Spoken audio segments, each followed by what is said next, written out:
guest speaker, Dr. Syed Mustafa Milan sir. He is the senior principal scientist and professor. We'll call him, you'll sit and wait. Welcome, sir.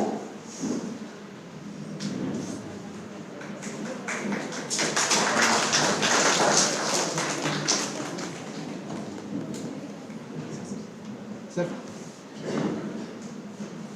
He is the senior principal scientist and professor, ACSIR Laboratory of Nutritional Epigenetics, Division of Biochemistry, CSIR CFTRI, Mysuru. Sir is a holder of BSc, MSc and PhD degree in biochemistry from Aligarh Muslim University, Aligarh. He is actively involved in various research projects in the field of epigenetics and epigenomics of cancer and cancer care. Sir has guided 11 PhD scholars, 4 postdoctoral fellows. He also trained 49 MSc and MTech students for their dissertations. Sir has 97 articles published to his credit in international journals and has published 9 chapters. He is the proud owner of 2 patents. He has been invited to many talks and chaired around 40 technical sessions. Sir has also presented over 100 papers in national and international conferences. He is a lifetime member of various biotech societies and cancer research associations. Sir is currently an editorial board member in Frontiers of Medicine and non-coding RNA research. Sir has also won various prestigious awards, Outstanding Visiting Scholar Award 2007 from University of Alabama and Birmingham, USA, Dr. Swarnaditya Anand Memorial Early Career Achievement Award 2016, Gold Medal for Work Excellence by the Association for Biotechnology and Pharmacy, Dr. M.M. Dhal Memorial Distinguished Career Achievement Award 2017, to name a few. Sir is currently the convener of Strategic Foresight Cell, CSIR CFTRI. Sir, we are truly privileged to have you with us today. We are looking forward to learn from you on the topic of reprogramming the cancer epigenome through targeted dietary interventions. The stage is yours, sir. Please take over the session.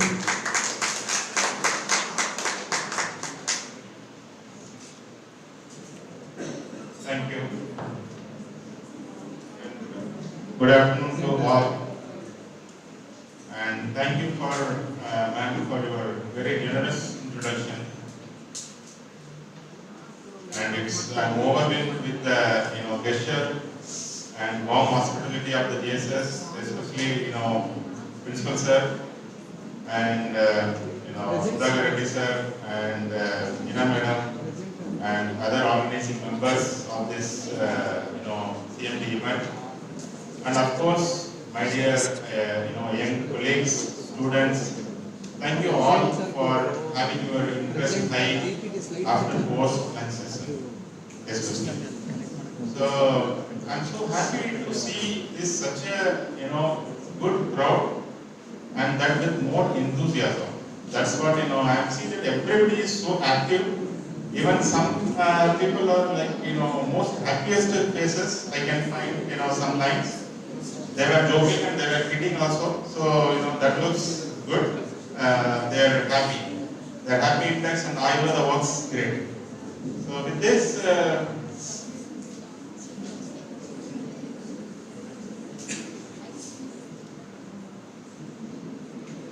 that I am operating as somebody else because I am doing. Will you work? It's working, sir. No. It's also working. It's not working. Okay, no problem. So will you do it for me? Okay, great. Please go to first line.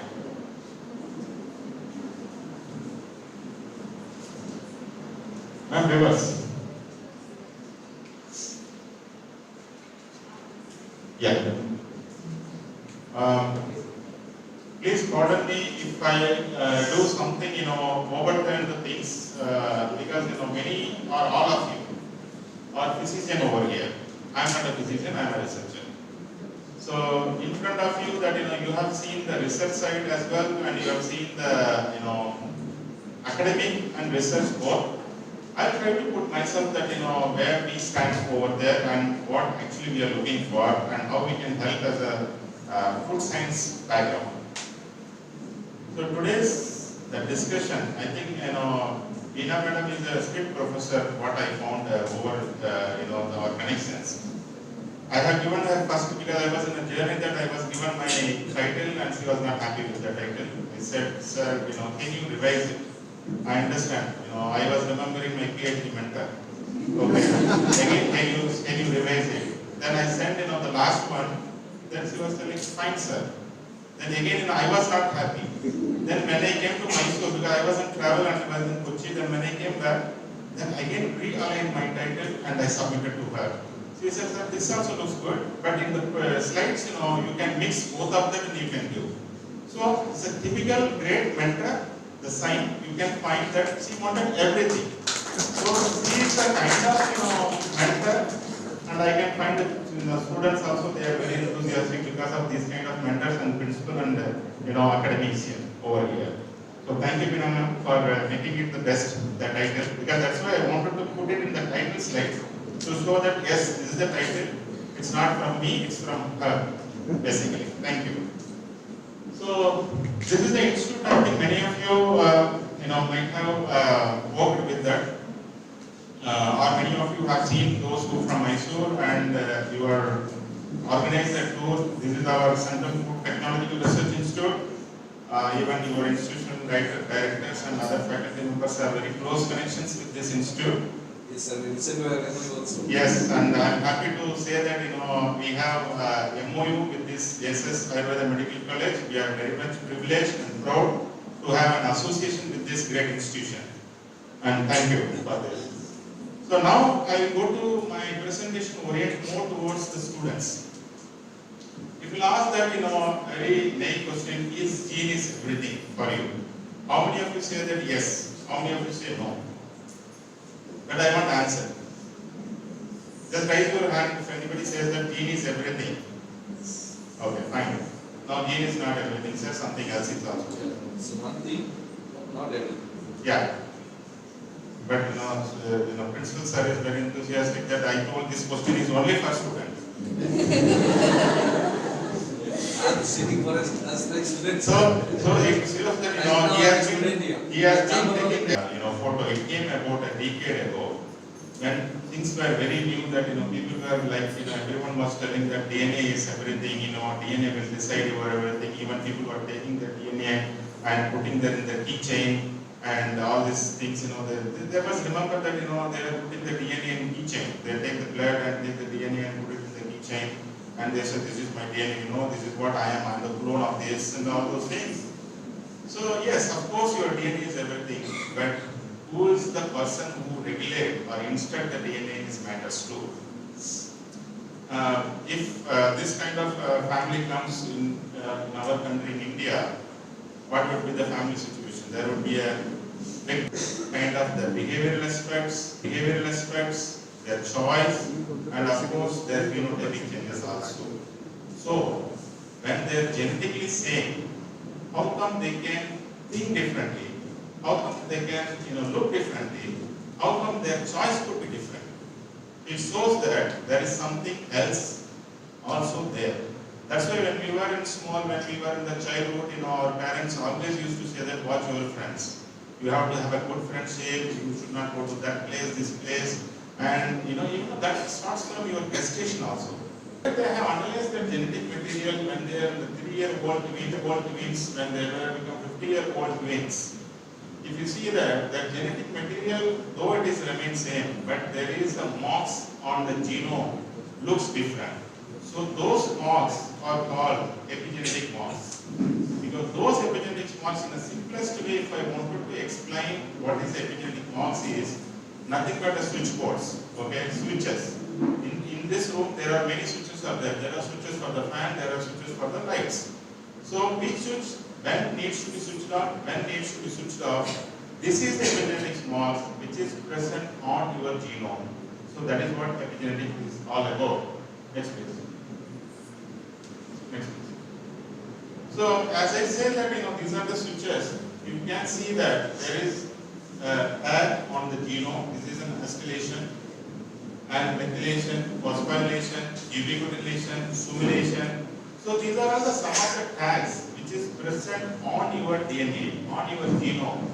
Okay, that tells actually when the gene have to be translated or transcribed into translated, when the gene has to be switched off.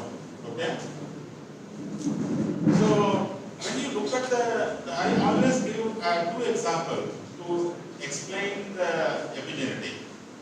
One example is, think about that we all have growth hormone within us. When we were in small children, there was a growth hormone, right? Then we have reached up to 6 feet or maximum distance of 7 feet, rapidly. Then after that, where that hormone goes, still it is there, or it is been totally deleted. The gene responsible for the growth hormone will be still a part of your cells, isn't it? But only thing is that that hormone will be switched off. That gene expression will be switched off after reaching into the certain level of growth.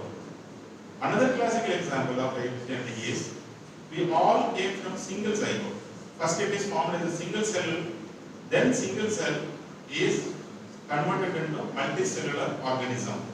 So, if you take cells from our keratinocyte, hepatocyte, or any of the body cells, the DNA will remain same or it will be different. Guys, it will be remain same, isn't it? But why they function differently? So there is a specific genes are switched on in particular, like for example in hepatocyte.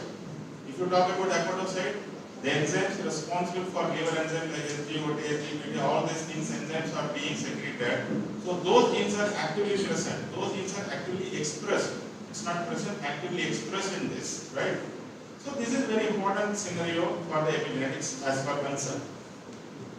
So if you look at the zygote, from the totipotency to the unipotency, which is a particular type of cells like the keratinocytes. So there is a huge difference of the development happens in this case.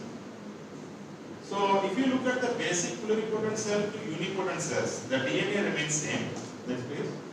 But if you look at the methylation pattern, for example, one of the epigenetic mark is methylation. The epigenetic pattern, if you look at the methylation pattern is different.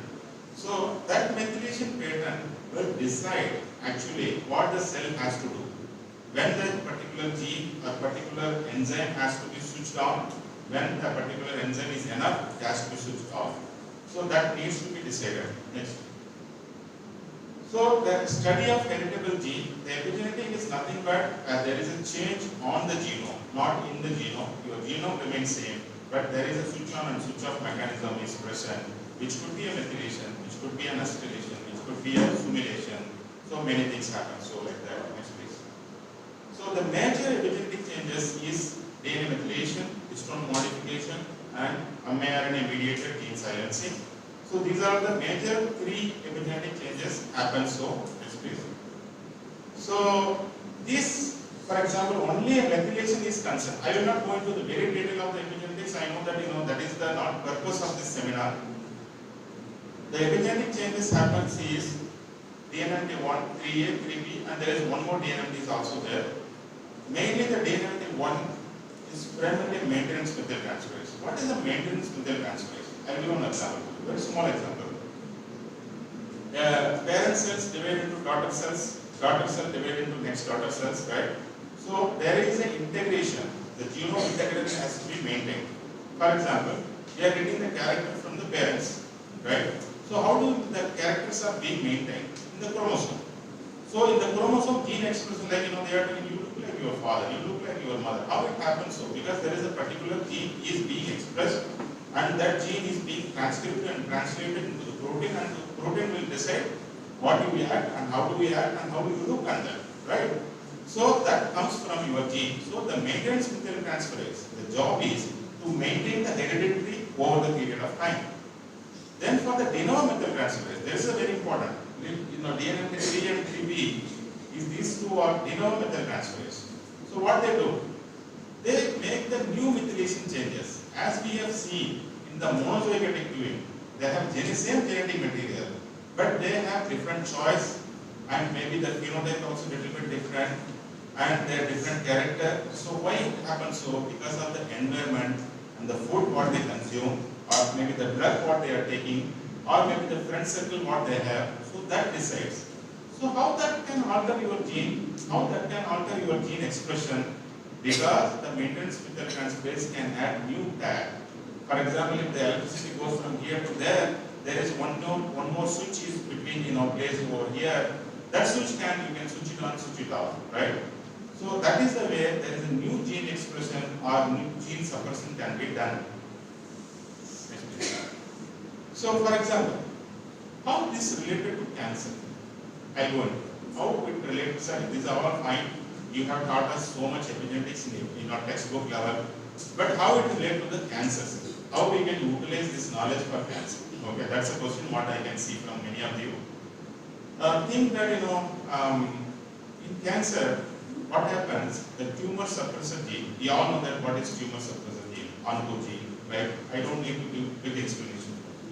Oncogene or the gene which is responsible for producing or causing the cancer, or tumor suppressor gene or the genes like which is responsible for inhibiting the cancer. So this is a very simple explanation.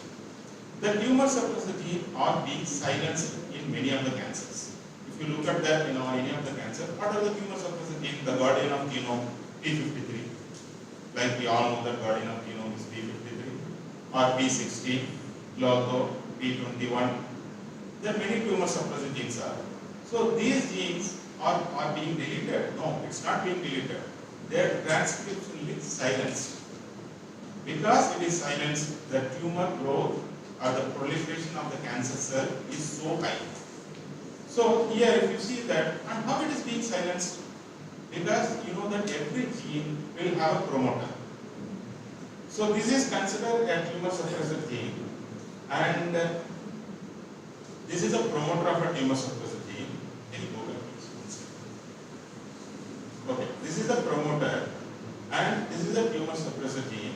There is an enhancer and different segment in the gene which we have studied in our 12th standard. Forget about it. So this promoter will have some of the methylation markers. Hypermethylation. Hypermethylation is caused by DNA methyl transferase again. So hypermethylation, and this hypermethylation is a prerequisite for the transcriptional suppressor like NP2, CTCF. These are some of the transcriptional repressor will come and bind, and because of that, the gene is being silenced. The tumor suppressor gene is being silenced. So I hope you now understand how the tumor suppressor gene are being silenced in cancer. Similarly, this is one of the mechanisms how the DNA methylation plays a role in cancer or regulating tumor suppressor gene. I told not only DNA methylation, but also histone modification is also present. So histone modification, you know that our DNA is wrapped around the histones protein. So that's all we studied. I hope you can refresh that. So now imagine this is a histone and the red tag is a DNA which is wrapped around the histone. What happens when the acetylation happens around the histone? There is acetylation happens. Acetylation is always a positive sign, right? So positive and positive it repels each other. Because of the repulsion, so there is a space between the DNA. Because of the space between DNA, the transcriptional activator can go and bind. When you remove the acetylation by the histone deacetylase enzyme, this enzyme what it causes, remove the acetylation and makes the close chromatin where there won't be any expression of tumor suppressor gene. So this is how not only methylation but also acetylation play a role in regulating expression of tumor suppressor gene. We are talking about only tumor suppressor gene. There are many genes are there, oncogenes are there, many genes. I am not going into detail of that because I do not want to confuse you. I just want to stop in the tumor suppressor gene itself. But okay, sir, what is this has to do with the fiber? And what is this has to do with the food? Because the food what we are consuming, or the drug we are consuming, or the herbal medicine what we are consuming, this has the property to modulate these enzymes. Go back please. So this has the potential, these dietary bioactive compounds and food what we are consuming, have the potential to alter the expression of these enzymes and the DNA methyltransferase enzyme. For example, in 1996, Dr. Fan et al. Have discovered green tea, what they are consuming, which has a great potential for DNA methylation inhibition.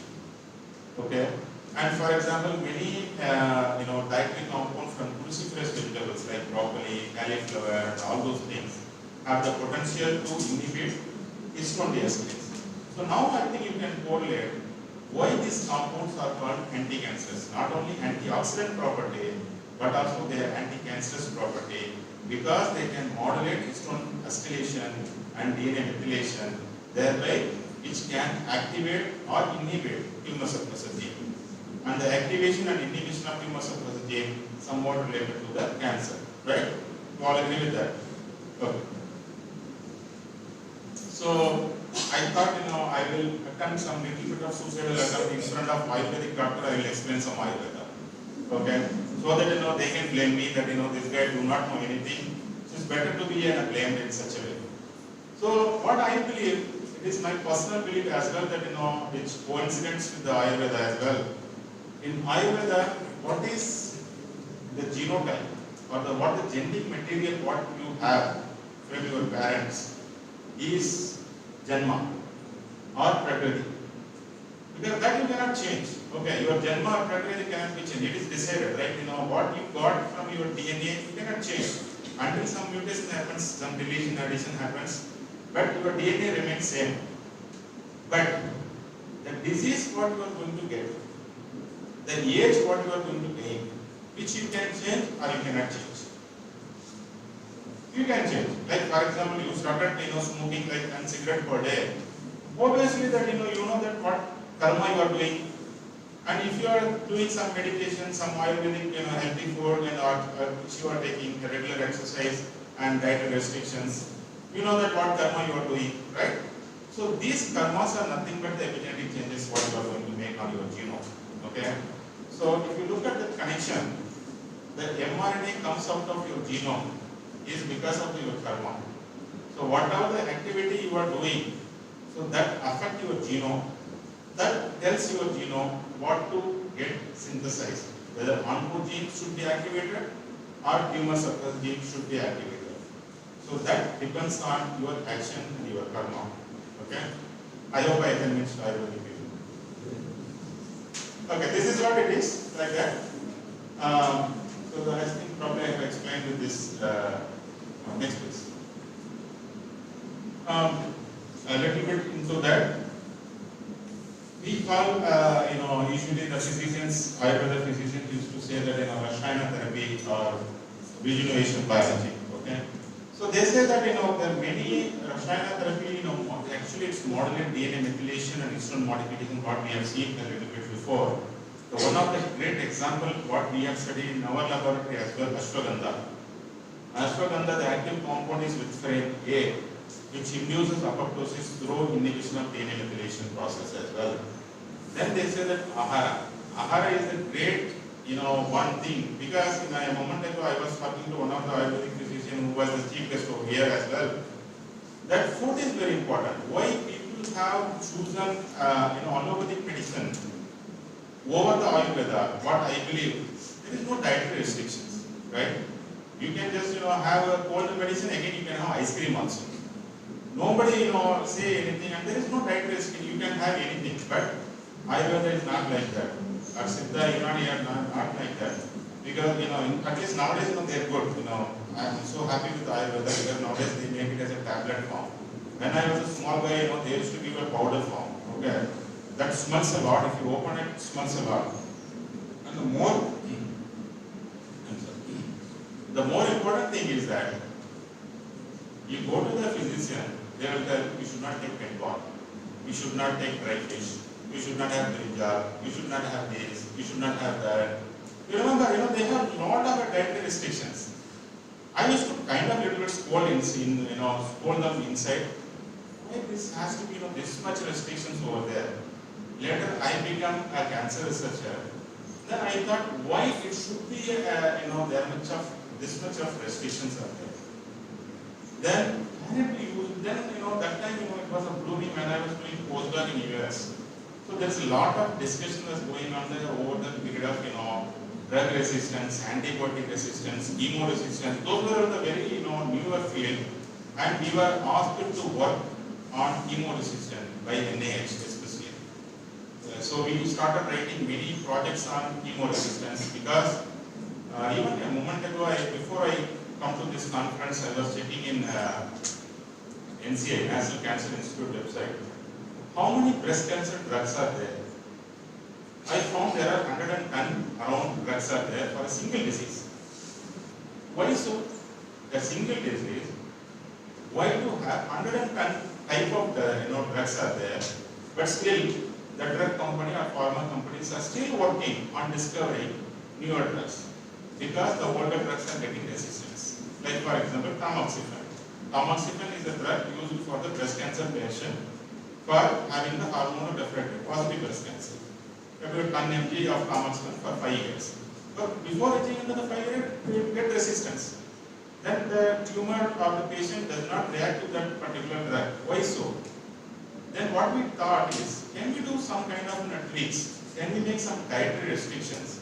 Then let's see that how long this will be extended. Or can we use a specific diet? How it helps for them? In this slide it's not there, but I will explain that this way. So before explaining that, I wanted to show some of the good research here. This is called monkeys research. Okay.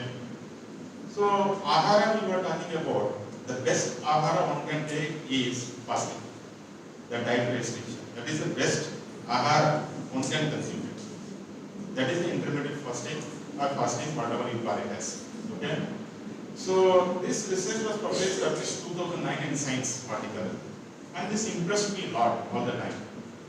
They have taken age-matched rhesus monkey, and one group they have given unlimited meals, what we call as nowadays buffet, and another group have restricted diet, only this much you should take.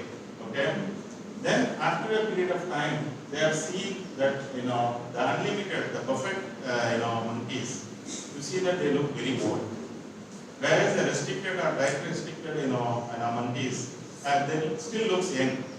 And not only that, if you look at that, the disease related to lifestyle disease like neoplasia, cardiovascular disease, and diabetics, all these are more highly susceptible for this buffet monkey over the diet restriction monkey.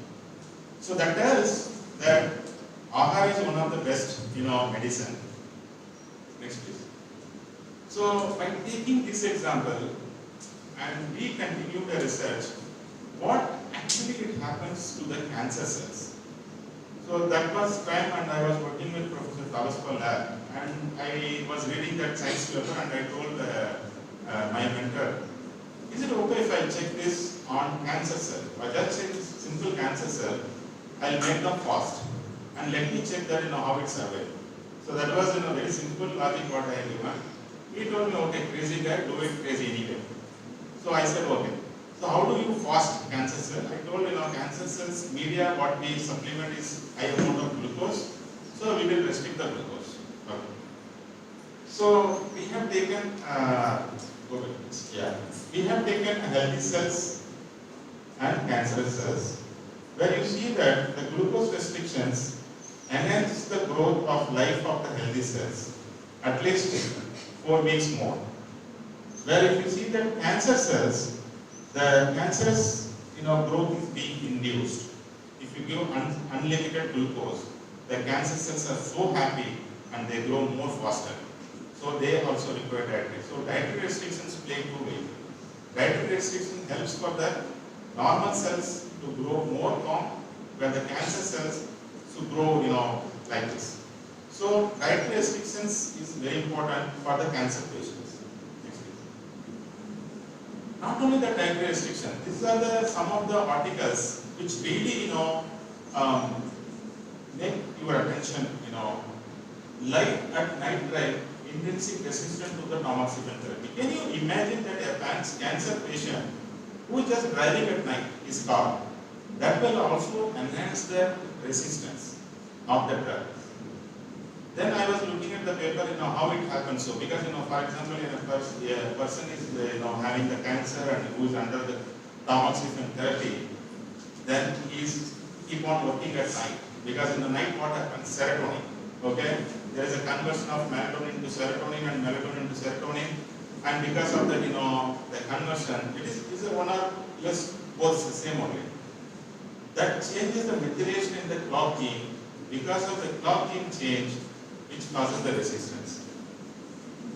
Then what we have done in our laboratory also, I have taken some cells, cancer cells, and made them into resistant. Because I have treated the tamoxifen over the period of time, they become resistant. Then one group of the cells I treated with some of the dietary bioactive like the diethyl methane, which is one of the active compound present in the cruciferous family. Another group I have not treated with anything.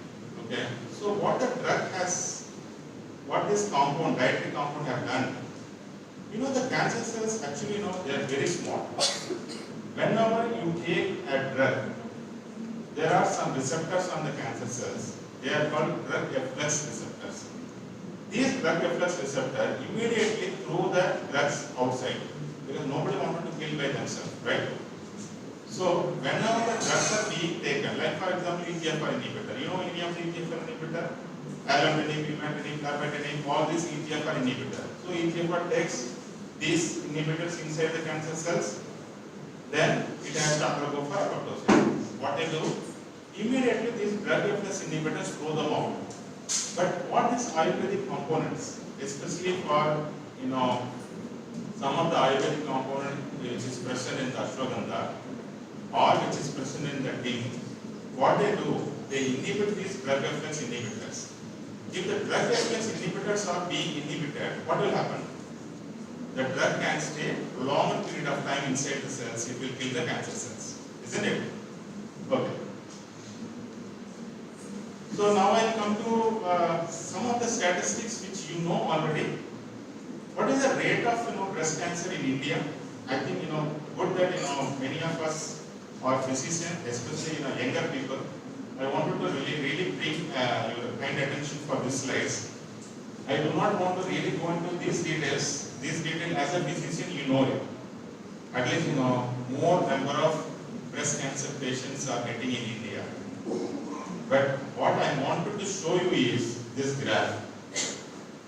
25 years before, the cancer incidence happens after the age of 45, breast cancer especially. But now, the cancer incidence in breast cancer starts after 30 years old. It's so unfortunate to share this news on this podium, even before I was working as a senior scientist in Central Drug Research Institute, Lucknow. There, one of my own students have got breast cancer and she has lost one of her breasts. Think about a person who is doing a PhD, what could be her age? So she has to undergo all this surgery and she has lost one of her breasts. So that is very painful event. Okay. So I wanted to really bring to your attention that here, maybe you think that it happens somewhere else. No, it is among us. It is among us. You might have seen nowadays the cancer incidence is so high. So you see that the 30 years old are getting more now compared to the 50-year-old, because earlier breast cancer is a post-menopause disease. Now it is no more a post-menopause disease, it is hormonal dependent disease. Okay? And what could be the reason? We may say many reasons: stress, which you cannot avoid. Somehow you can reduce the stress, you cannot avoid, because nowadays the condition of our working condition, our books also it is like so big and so much of curriculum, so we cannot avoid the stress. Lifestyle, somewhere or other we can manage the lifestyle. We cannot totally somebody will say that I will not use my cell phone. No, you have to use your cell phone. There is no other option. But how much you are using, how frequently you are using, that matters a lot. Food habit. So I would say that a lot of the things goes with the food habit. So even any of the institute, in my own institute, I have seen during lunch hours, all these Zomato guys coming and delivering and going, coming, delivering and going, coming, delivering and going. So maybe because our lifestyle is like that, such a way that we don't have time to cook for ourselves, and we are largely dependent on outside food. And outside food, they depend on the taste, and the taste depend on some artificial flavors and Ajinomoto and all those things, toxins and repeated oils, and exactly that who's the person who is going to suffer is beef. So remember this, okay? So this is the food habit. So it is not like all of a sudden we have changed our genetic pattern. No, as I said, the environmental factors play a major role in incidence of any disease, including cancer. Okay? Next, yeah. So I really do not want to spend more time on the triple negative breast cancer, as all of you know that the triple negative breast cancer is the most difficult cancer among the breast cancer to treat. Because why?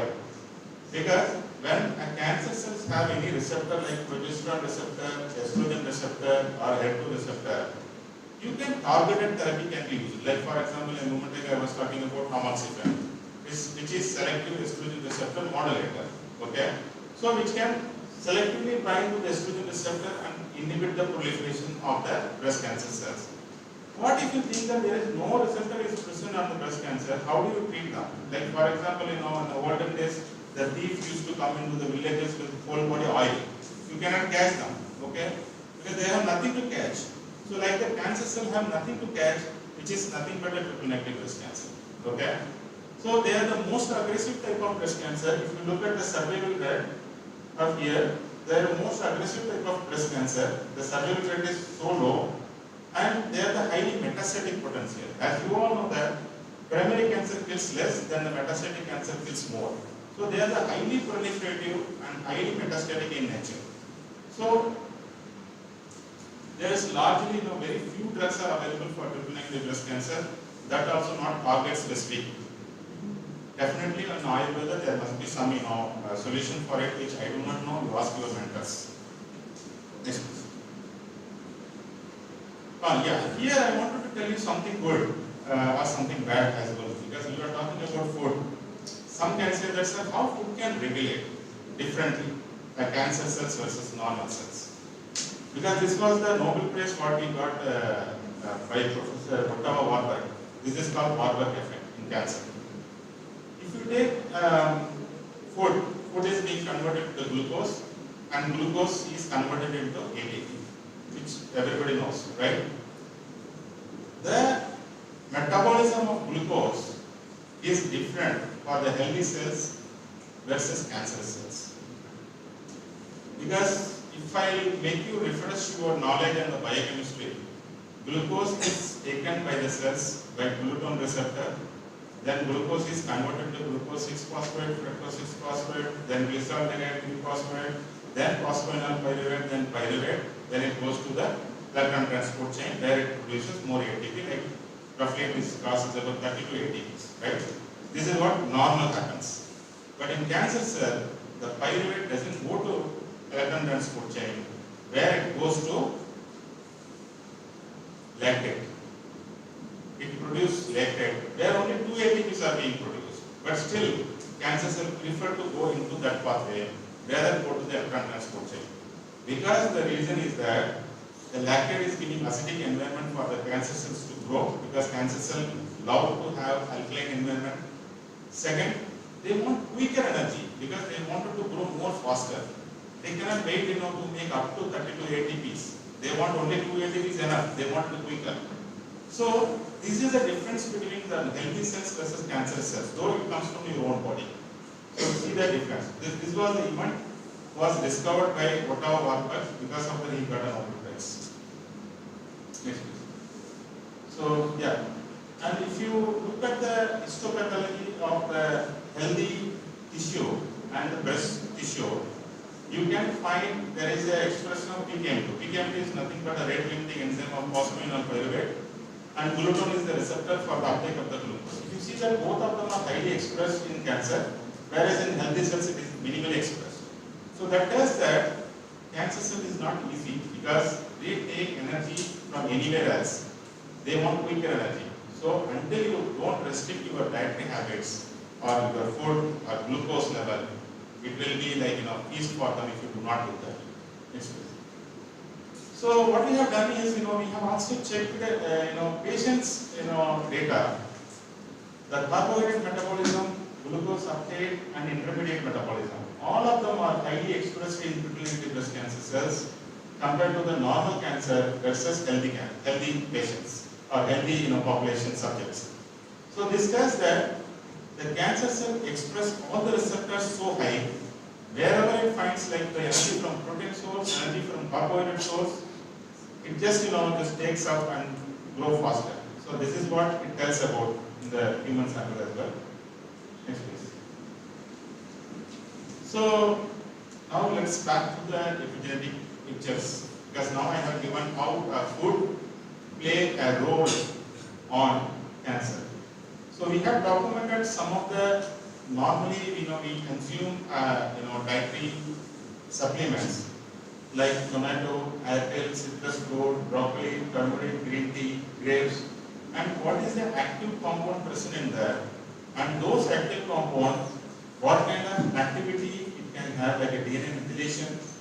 These are the compound which has a DNA methylation, and this blue ring, the compound present are histone modifications, and these both DNA methylation as well as histone modifications.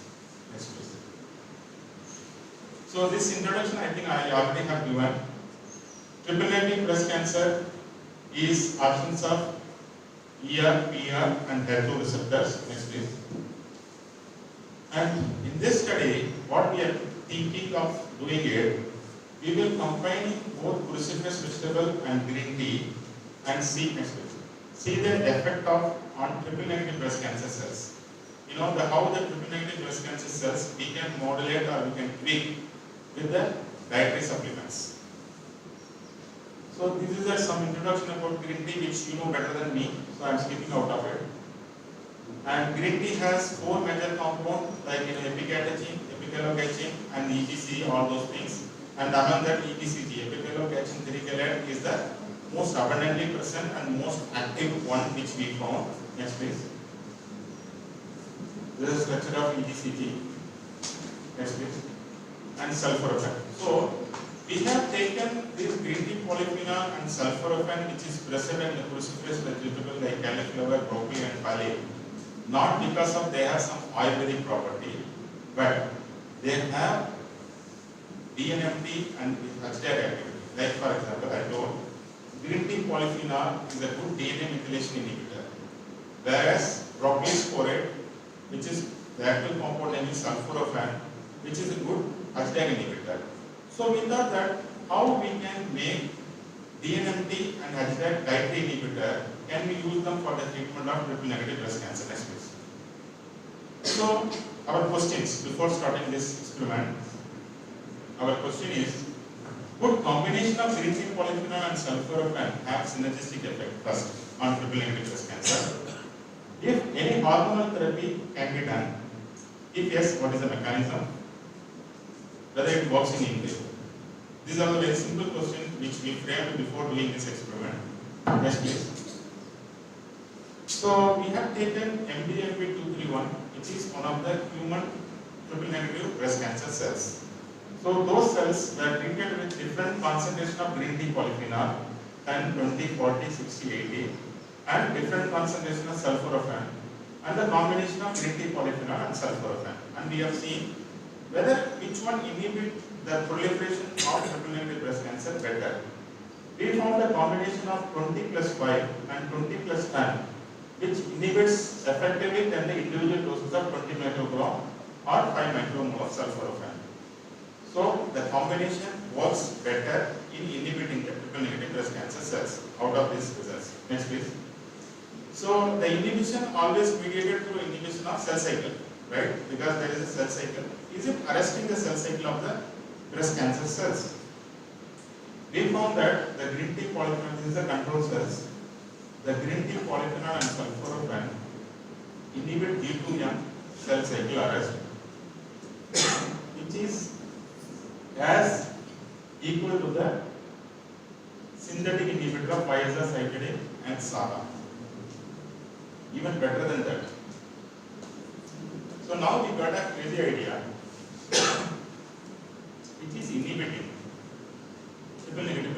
cells. What is stimulated breast cancer cells? Which is lack of estrogen receptor, progesterone receptor, and HER2 receptor. Since it is a DNA methylation and histone modification inhibitor, can it make any changes in the gene expression? Okay. So, next. We have checked the estrogen receptor after treating it green tea polyphenol and sulfur.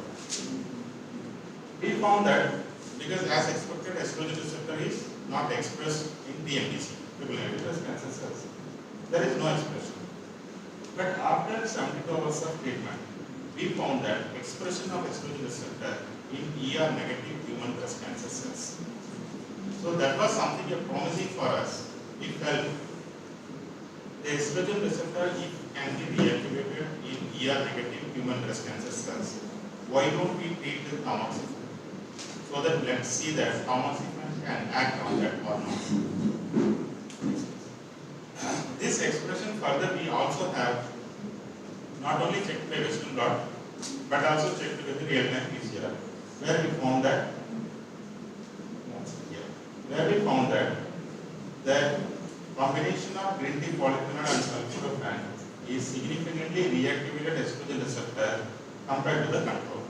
So that tells that estrogen receptor is being reactivated in ER negative human breast cancer cells. Then we have checked what changes it causes to the DNMT1, 3A and 3B. We found that the combination of green tea polyphenol and sulforaphan is significantly inhibited the DNMT1, 3A and 3B and some of the transcription factor also and also their enzyme expression. So that tells that which inhibit the DNA methylation. Next please.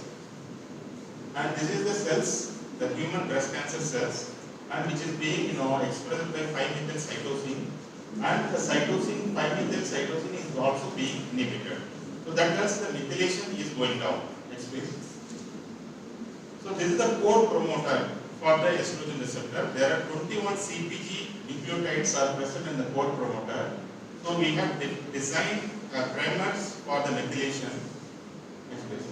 And we have done bisulfite sequencing and chip analysis to analyze the methylation and histone modification effect. Where you can see that, next please, yeah. Where you can go back please. So where you can see that the methylation is going down, the acetylation is going up. So as I said in my introduction slide, when the methylation is going down, that will cause gene activation. When the acetylation is going up, it will open up the chromatin, it will use a transcription activator, the binding site, it will also cause the activation of gene. So the estrogen receptor, how it is being activated is because of the inhibition of methylation and induction of acetylation.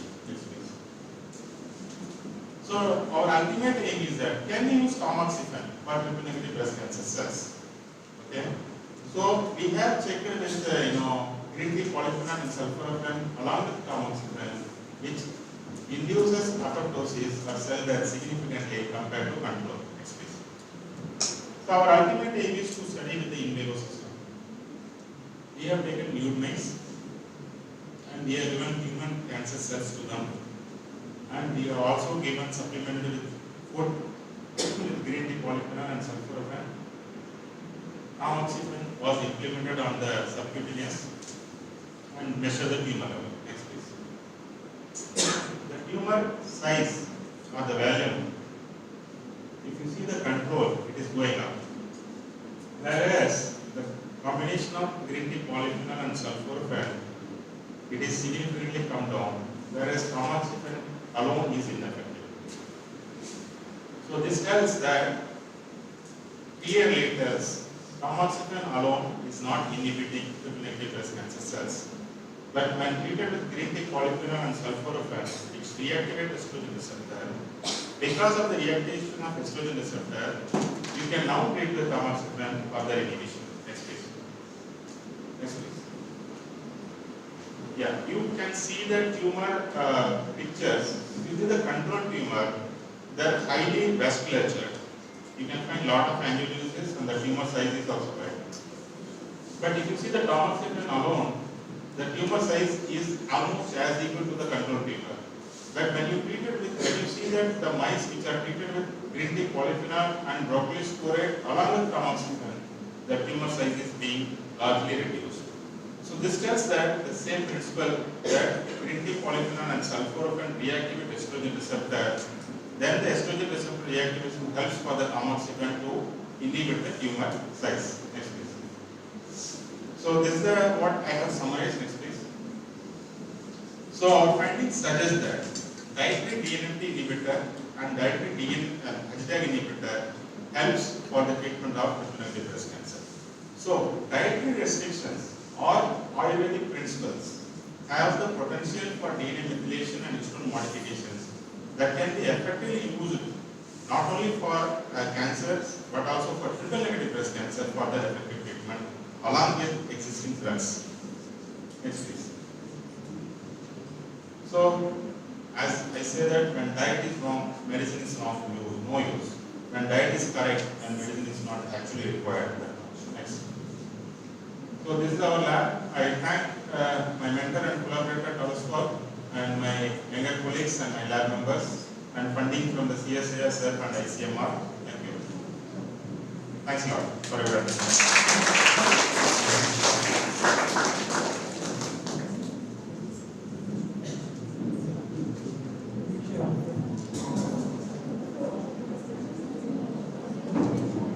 Thank you so much, sir, for such a wonderful and eye-opening session.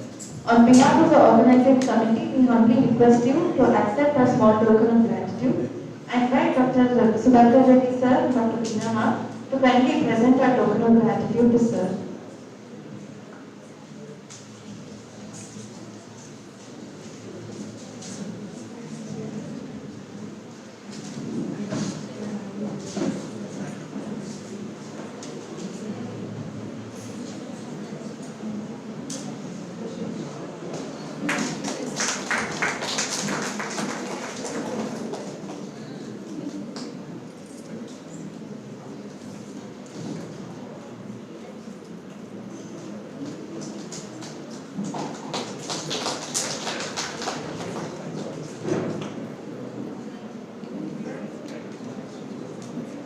Thank you, ma'am.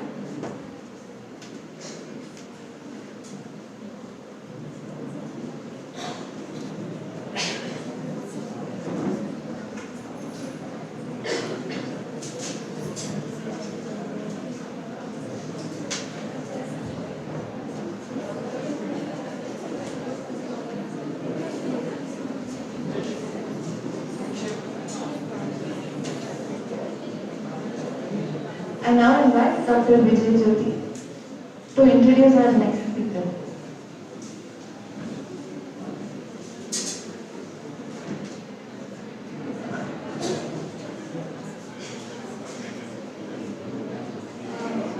Now you say, ending to the last sentence. I would like to welcome yes. It's a great privilege to introduce today's esteemed speaker, Dr. Veena MD, eminent academician, dedicated clinician and researcher in the field of Ayurveda, with special focus on integrative cancer. Ma'am pursued GMS and completed her MD in Ayurveda from JFC, Mysuru, where her dissertation focused on management of Ayurveda and special reference to cancer. Currently, Ma'am pursued PhD from JFC, Mysuru, where conducting clinical study in Ayurveda management of stage 4 GI cancer. Ma'am also holds an additional qualification of DNY from CCRNY, New Delhi. Ma'am is a reviewer of Journal of Ayurveda under National Institute of Ayurveda.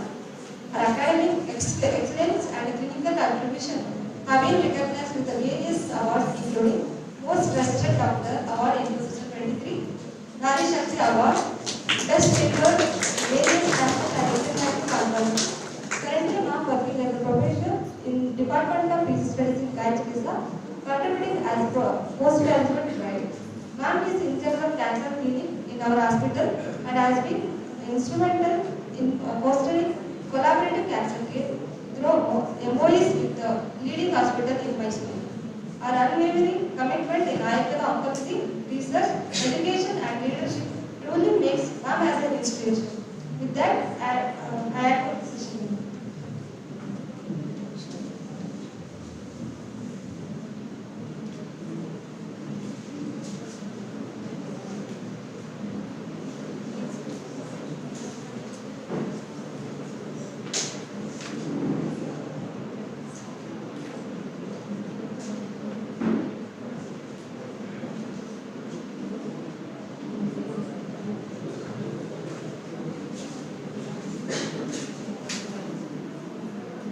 Om Shri Dhanvantare Namaha. I think sir was telling like, now you are very enthusiastic. I can see now. Very, I think exhausted by listening since morning. Now, only one subject regarding that is cancer, isn't it? So, thank you, especially from the department and the institution to work in this particular field of oncology and actually giving an extended support from the institution. So that I really thank the institution and the management for this. So coming to the presentation, Pranamas to Sudur Guru Parampara. Next.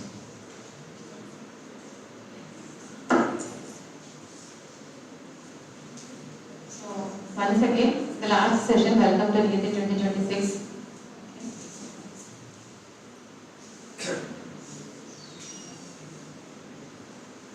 The topic is application of Shodhana and Rasayana in stage 4 cancer. That is, you can see the tagline is down, that is care for quality of life.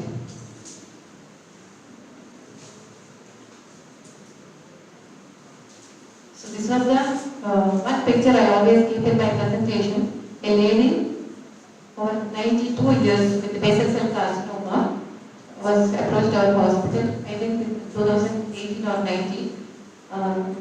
She was with, you can see the lot of maggots in her, the lesion over the skull, and she was totally very much debilitated when she approached us, and along with the collaboration with our Shelled Tantra department, we have treated this particular case with initially you have seen my topic, the title, that is Shodhana and Rasayana. So I would like to give a few important points here, because whenever we speak about the cancer care, and especially what I am taking is all the stage 4 cancers. I am not directly taking any stage 1, 2 or 3 because of some restrictions. Maybe our allopathic the system is having a very good cure towards that particular condition, so that I don't want to disturb, or we don't want to disturb them. But when the stage 4 comes, even they don't have an answer. So then it is in the form of a palliative care. So in that stage, we have a lot of things to do. So only most of the, I think 98% of the patients who are coming to us is with the stage 4 cancers. So even stage 4 cancer, what we can do? It doesn't mean that stage 4 cancer is those are going to die today or tomorrow. It is not like that. There are a lot number of patients who will live even for more than 10 years with stage 4 cancer. So that is what we have to understand. So that there also we can categorize stage 4 cancer with a terminally ill or in advanced cases. Terminally ill is something very different, only symptomatic management. But when you come to the stage 4 in early stages, especially even though with multiple metastasis, the body still they can live a very good quality life for many years. So that is what out of the experience I can say. So this lady, of course, this basal cell carcinoma is still slow growing carcinoma only, especially on the scalp. And here the only problem was that gnawing ulcer with the maggots. The maggots was removed, and as per the Ayurvedic line of treatment, we have given the Vrana Shodhana line of treatment and Vrana Ropada line of treatment. But in this patient also, I have tried Shodhana. Shodhana doesn't always mean that after the Snehapana, means a classical Snehapana followed by Shodhana. It may be according to the condition of the patient, according to the bala of the patient, as per the avastha of the patient, we can understand what type of Shodhana we can give. So it's a simple Shodhana with the Gandhavasta Dhyana or a Nibhavita Dhyana or maybe a Avipatika Churna or simple Anuloma tablets. So why this is to be done means, always as we know, our body will be having lot of toxic accumulations in the body. So whenever we want to give some medicines, so first thing is our body or the cells should accept it. So with the, for example, we are, after washing the clothes we put that is ujala or whatever it may be. But without washing, if you are keeping, so it does not, it may be absorbed here and there and it will look dirty, right?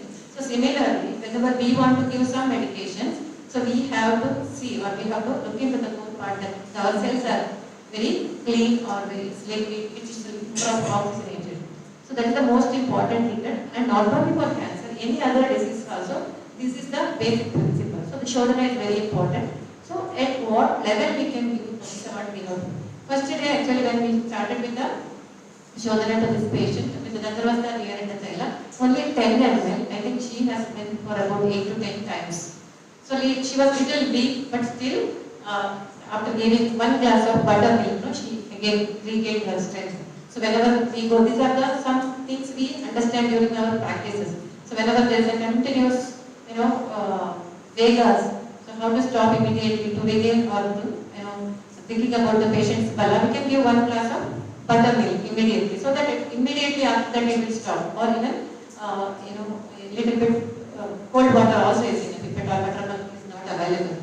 So and later after, common other medications, whatever we have given, the Shamana Aushadhis, she could able to live for about 3 years. But after 2 years, once again she came back with the same, Grana, but that was also treated later. But after that, with her same age-old problem, she has died. So why this particular topic, cancer, is taking its importance? This is, if you see, it is estimated that 1 in 68 males lung cancer, 1 in 29 females breast cancer, and 1 in 9 Indians will develop cancer during their lifetime. That means there are about 10 people in a particular place where one is supposed to have cancer in their lifetime. So this is what the awareness we should have. So at least we don't know what type of food we are taking, what type of, the air we are inhaling. Everything is toxic. But this, at least when we think of all these things, we have to take much care regarding our own food.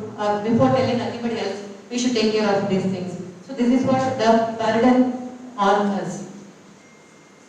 So Ayurvedic understanding of cancer, as sir was telling in the previous speaker, sir was telling, like solving an issue of a tissue. So we cannot directly compare anything with cancer, this, like that. But still we get lot of similar, the definitions similar to that of cancer. We get like Arbuda, Rati, Gandamala, Apachi. And there are few people, they tell like the occurrence of Visarpa or Vidruti, or even whenever it is coming to the gastrointestinal tract, it is the Gulma, etc. So I don't want to go to the deep explanation of those, or even some of the time when we take, for example, if it is a bronchogenic carcinoma, what we will think. So whether what type of arbuda it is, we can tell in different names, maybe Pupus arbuda, etc. Or we have to think of the Shrotas. Which is Shrotas? It is Pranavaha Shrotas. So Pranavaha Shrotas, and then we know when it comes to the Shwasa, Kasa, etc. So whenever there is a bronchogenic carcinoma, there may be Kasa, there may be Shwasa, isn't it? So we have to think which particular Kasa we have to correlate with. Or likewise we have to understand it may be a Kshatajak Shayaja Kasa, wherein they tell that is Abhyayika and it may not be curable also. So likewise, we have to think of the Shrotas or Chikisa. So this is how we have to understand the different types of cancers. So this is what very important, as sir was telling previously, we all have cancer cells. That means almost everyone has cancer cells present at time in our bodies. It is our immune system is working. If our immune system is working properly, these cells are killed or reabsorbed by our own defense system before they begin to grow and return our death. The only real defense against cancer is the immune system. So this is the most important thing we have to understand. So sir was telling about the diet and how it makes our body an acidic or alkaline. Always keep our body alkaline. So whatever the envy or the greed, whatever the things or the anger, etc., will keep our body into always the acidic phase. So that is very, very dangerous. So wherein the cancer cells can thrive easily, and it is the one which is leading to the cancer growth. So next one is, so what we have to do? So a consumption of the diet or the other activated make our cells more oxygenated with all these things. So Samanya Samprapti, here something I should give important thing here means, because how to approach towards or what should be our treatment line. For that purpose, you should know what is the doshas involved, what are the dhatus involved here. So Pratya Arpanaracha Yato Avisheshana. Whenever they tell regarding the even Charata or Shashanta or Vakuta, whoever it may be, the Samhitas, when they tell about the Nidana, Samprapti and the Chikitsa, they tell Granthi, Arbuda, Apachi, Galaganda, Vetamana. Almost everything in a same line, having the same Nidana, same type of, it's a Sthana, Dosha, Vishesha, etc. So that is how we have to, they are telling that whenever they tell about the treatment of Arbuda, it is similar to that of Granthi in its Samprapti and other things. So it's telling the Arbuda immediately after Apachi has been given. Both these are predominance of Medas and Kapha. So two things are very important, Medas, Kapha. If you see, there is an involvement of Rakta, Mamsa and Medas. And even if you, this type of, this similar idea is given by almost all the acharyas. And one more important point is they are very clear about that this Arbuda will not get Paka. So it's very clear that he is telling it is because of Kapalikatva. Number one is because of Kapalikatva. That means the dominance of Kapha or extraordinarily vitiated Kapha supersedes the inflammatory process. Whenever there is an inflammation or a Paka, that particular disease is over, that is the end. But here we are not getting Paka. So that is the major problem here is the Kapha as well as the Medas. One more is the Medas, that is Medo Bahutvacha. So Kapha as well as the Medas. So here what happens, the predominance of Medas helps the inflammatory process and act as a cushion to the new growth. So this is what happens once again, this is inhibiting the inflammation. And one more is Dosha Stiratva. The Dosha Stirata or the Visheshan is to that extent, to that graveness that it causes Kartinyata or Shofa and then hence it is not getting Paka. So that means here the Dosha Gratanata is, that means the Visheshan, how much intense vitiation has been taken. So this will happen not in 1 or 2 days. So lot of time it might have taken. That's why cancer is the disease of the old age. Like it is one of the risk factors. Age is one of the risk factors. That is after 60s or 70s, especially 70s. It is always, it's a risk factor because it will take long time to develop in the body. The next one is dosha gratanatvat. This is once again the sthirata of the dosha is maintained throughout and hence Rakta and Pitta cannot get Vrati. Now when we are in the form of dosha, dhatu, etc. But the modern other side we have the oncogenes or the tumor suppressor genes. So we have to connect these things. So that means something is what you can call leading to such a type of tumor formation here. So because of this specific feature of Gratanata or Sthirata or knotted doshas or compactness or encapsulation, Arbuda does not get Paka. And another one is Nisargastastu. That means it is Swabhava. So that means apart from all the above mentioned reasons, the main cause of being non-inflammatory is because of the Swabhava. That is its nature. Nisargato Yadi Swabhava. Something cannot be explanation. That means it is because of its nature. So this is the very important point. And even the prognosis or the Sadhya Sadhita also mentioned by our acharyas. That means whenever it is ulcerates or bruises, that it cannot be treated, or it is Marmani Jata, when it is the vital points of our body, or Shodhaso Jata, flowing the major channels, or it may be Achalya, which is sthira in nature, not moving. So all these things are very clearly mentioned, or even the recurrence of Arbuda. That means there is an Arbuda or a growth which is already have been taken out, but once again if it is grown, that is also not possible. That is Adya Arbuda or Vira Arbuda also. So likewise we can correlate the different diseases like maybe Pranavashnotus, Kshatrikasa, when it comes to the Yakrut or Plima, Yakrutodara or Plikhodara, or when it affects Annavashnotus like Gulma, etc., we can understand. Okay. So coming to the chikitsa also, similar chikitsa is mentioned, whatever is mentioned for Granthi and Arbuda, like same kind of, but you have to think of the Pradesha, Hetu, Akruti, Dosha, Dusha, etc. Depending upon that, Samanya and Vishesha chikitsa. Even the surgical intervention is also mentioned, so I don't want to go to the details of this. But one more important point Shrishta makes here, that is Sashesha Doshani Hi Yo Arbudani Karoti Tasya Ashu Punarbhavanti. That means if whenever you want to take out the arbuda or a tumor, it should be removed completely, surgically completely removed. Otherwise, then definitely there will be a Punarudhya, or that may be Punarudhava, that may go again. Similarly, we can understand with the Gulma Chikitsa also. Even the Gulma, there is a mentioning of Chara Karma, Agni Karma, or even Shastra Karma also.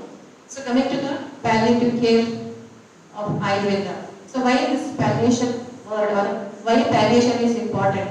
As I told you already, so we are not taking the major aspect here, especially me. We are always thinking of the stage 4 cancer. Stage 4 is nothing but when the cancer spreads to the other part of the body. For example, if primary is in the lungs, so if it is spread to the bone, then it will become a stage 4 cancer. Okay. So why we have to,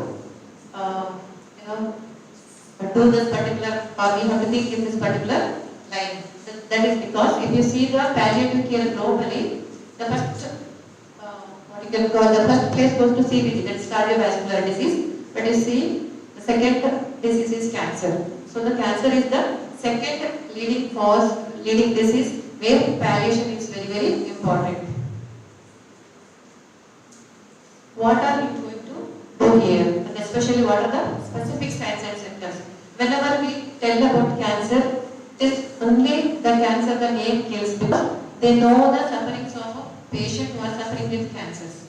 Especially when the word cancer, the time somebody is a family member, they get maybe than the patient, the other family members will be the more sufferers.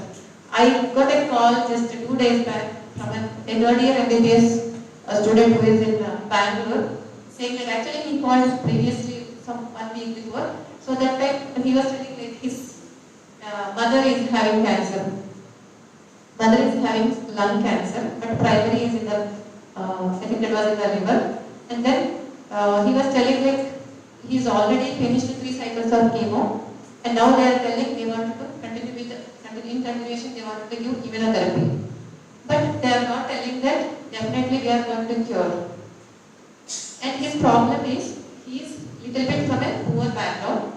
Immunotherapy is very much costly. He is very, very difficult to afford. Even if it is he can afford, they are not giving any guarantee that she will be cured. I think nearly about 37 minutes I spoke to him. I convinced him. His problem is if he wanted to give Ayurveda medicine, truly speaking. But his problem is somebody may tell his relatives, because he don't want to spend for his mother, he's taken him to Ayurveda. So this is what really happens. And then one more thing is, he's telling, I'm in such a position that I'm unable to, rescue my mother from this grave disease, being a medical. Okay, so this is what he was telling, and he also was knowing about Kottakkal. He was asking me, shall I come to you or shall I go to Kottakkal? And I told, if you ask me, I will tell you come to me. Isn't it? Obviously. Then I told, do one thing, sir is coming today. If you want, you can come today. From Kottakkal, you don't want to go to Kottakkal. But he was having exams, that's why he could not come here. Anyway, the thing what last day he was telling, even he was having in his own hospital, there is an oncology unit. He asked personally regarding his mother's, the treatment, and even they told whatever the Kidwai people they are telling, we will be, whatever the things they are telling you, go ahead with.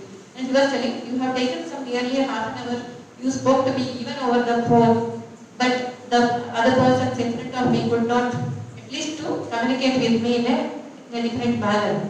So this is what happens, but always the treatment or the what cure we are giving is not very important, but what the comfort they are giving maybe to the patient or the patient part is very, very important. In this particular, only this. So the pain, especially to the patients, but how we can manage. What or another important thing is difficulty in breathing. So these two are the major areas in cancer. The patients are suffering, especially when the patients are having about the lung cancer, etc. For them, that breathing difficulty is more, and pain wherever it may be, especially in the vital organs. So the spectrum of oncology leading to like all the curative or supportive care, palliative care, hospice care, preventive or rehabilitative care. If you see all of these things, maybe the curative part we have not touched directly. Otherwise, all these things, the Ayurveda part is much. So supportive care, palliative care, hospice care is the end of life care, and then preventive or rehabilitative care. So that means our responsibility is more than modern people, I can say. And these are the different domains like physical, psychological, psychiatric, social, spiritual, cultural, ethical, and legal. So not only single disease cancer we are thinking of, but we have to see the different domains. So how environment of the patient, how the relatives are there. Whenever I have a patient right now in a hospital who is a rectal CA with metastasis to the bone, lungs, and liver, or both the lower limbs are paralyzed, who came with a very difficult phase like bowel and urine was not passing. I think few of our interns are here and the PhD students. They know what is going on daily. So I have so much of pain, and once you know the bowel bladder is blocked, how much problem in the patient is. But with the help of Sharia department, we have catheterized, so that part is okay. And even the simple Chira Basti we have given. So with that we could able to pass the motion, and then onwards there is no difficulty in passing this motion. Now because of the bone metastasis he is having severe pain in the back. So many nights, every time night I get a call that he is having severe pain. So give a painkiller. And then I will show you the what treatment we have given here. And that means what happens, why I have told this is daily nearly 15 to 20 members I think, so they will come to visit. I mean the people will come to visit that patient. So everybody will come and they will show a very different face, and it will really limit the immunity or what you can call the mental status is going down. This is very, very bad situation again. So similarly, the team of palliative care. So these many aspects we have to think of whenever we should have a palliative care in our hospital, means the doctors, nurses, pharmacists. So everyone should be very keen about the patient always, every time, maybe depending upon the different situations of the patient, one should act immediately. And coming to the quality of life, the sleep, happiness, mental health, daily living tasks, job, financial security, social life, pain management. So these are the different areas we have to think of when we are thinking about the quality of life improvement in a patient. So these are the different, whenever you do the treatment in your, it's very important that evidence-based medicine. So whatever you treat, whatever you get the results, you have to document. For that purpose I kept. So these are the different areas of the treatment in the model. So the pain management, especially neuropathic pain or bone pain, or visceral or soft pain or phantom pain. Phantom pain is especially when there is an amputation. The limbs, they will be feeling like there is different types of pain, and breakthrough pain, the severe pain, and the different the analgesics what they do. The number one is strong opioids. So patient comes to us, sometimes they will be having, sir may be knowing, so they will be having some 10 to 12, up to 10 to 12 or 13 morphines per day they will be taking it. So how at least some, because taking morphine is not a big thing, but they will have their side effects. So that is the most important, especially the constipation, etc. And similarly, weak opioids are tramadol, etc. And the simple analgesics like paracetamol or aspirin, etc. So if you ask, those who are having now admitted, we are actually treating it with simple $0. So that is enough for him daily one. But since I think 2 days is not of that also. So other things is like adjuvant analgesics, like antidepressants, anticonvulsants, local anesthetists or the corticosteroids in different conditions. So this is what in modern, how they manage the pain in advanced cases or the palliative care. And cancer cachexia syndrome is another important aspect. So that's what I was thinking of, how can we relate or in the food, how can we improve this condition. So here the nutritional support of the corticosteroids and cannabinoids for the enhancement of appetite and mood. That is what for the modern actually. So how what Ayurveda can do. And coming to Ayurvedic treatment, and we know that cancer patients, especially when we are talking about the stage 4 cancers, definitely everyone will die one or the other day, but these people, they are very evident. They know that, or their family members will know that they are going to end their life very soon, isn't it? So, but what is our role here? That's why we have this particular quotation is very, very, apt for us. He's telling Yogaratna from Yogaratna. This particular quotation is Yavat Kantakata Prana Stavat Karya Pratikriya Kadachit Deva Yogena Drishtarishtua Pachivati. So till the patient is having life in his or the prana in his kanta, so you have to treat or you have to look after him. So this is the important point. So anyone, maybe it is not, we may not give a life to him, but at least we can treat him with a good quality of life. So that's why role of Ayurveda. So once again, symptomatic treatment, maybe in advanced cases we can go for this, for anti-cancerous treatment, even in stage 4, in early stages we can do this, and rejuvenative treatment and adjuvant treatment. So coming to the understanding of Ayurveda. So before getting into the treatment, we should know at least how we can understand this, or how we can formulate our treatment, or how the treatment protocol can be done. So we know there is an involvement of Tridosha, Agni, Shrotas, Doshas. So when we say about the Vata dosha, it is like helping in dysplasia, fast and irregular division of cells, Vishama, Chalaguna, etc. And Pitta will be causing the necrosis, the bleeding, etc. because of its Ushna, Tishna Guna. And Kapha, it is a space occupying lesions, formations. That's what we have seen. The Kapha dosha and Vedas, how it will be leading to the Apagata. And if you see the doshas, the different Shrotas, etc., whatever the involved Shrotas, we have to understand at the Agni. So this is once again very, very important. Maybe at the Chaturagni level, Bhutagni level, or Panchamahabhuta level, we have to understand the Agni level, and accordingly we have to read. So as my topic is how we have to understand this particular Shodhana therapy. So what is the importance of Shodhana?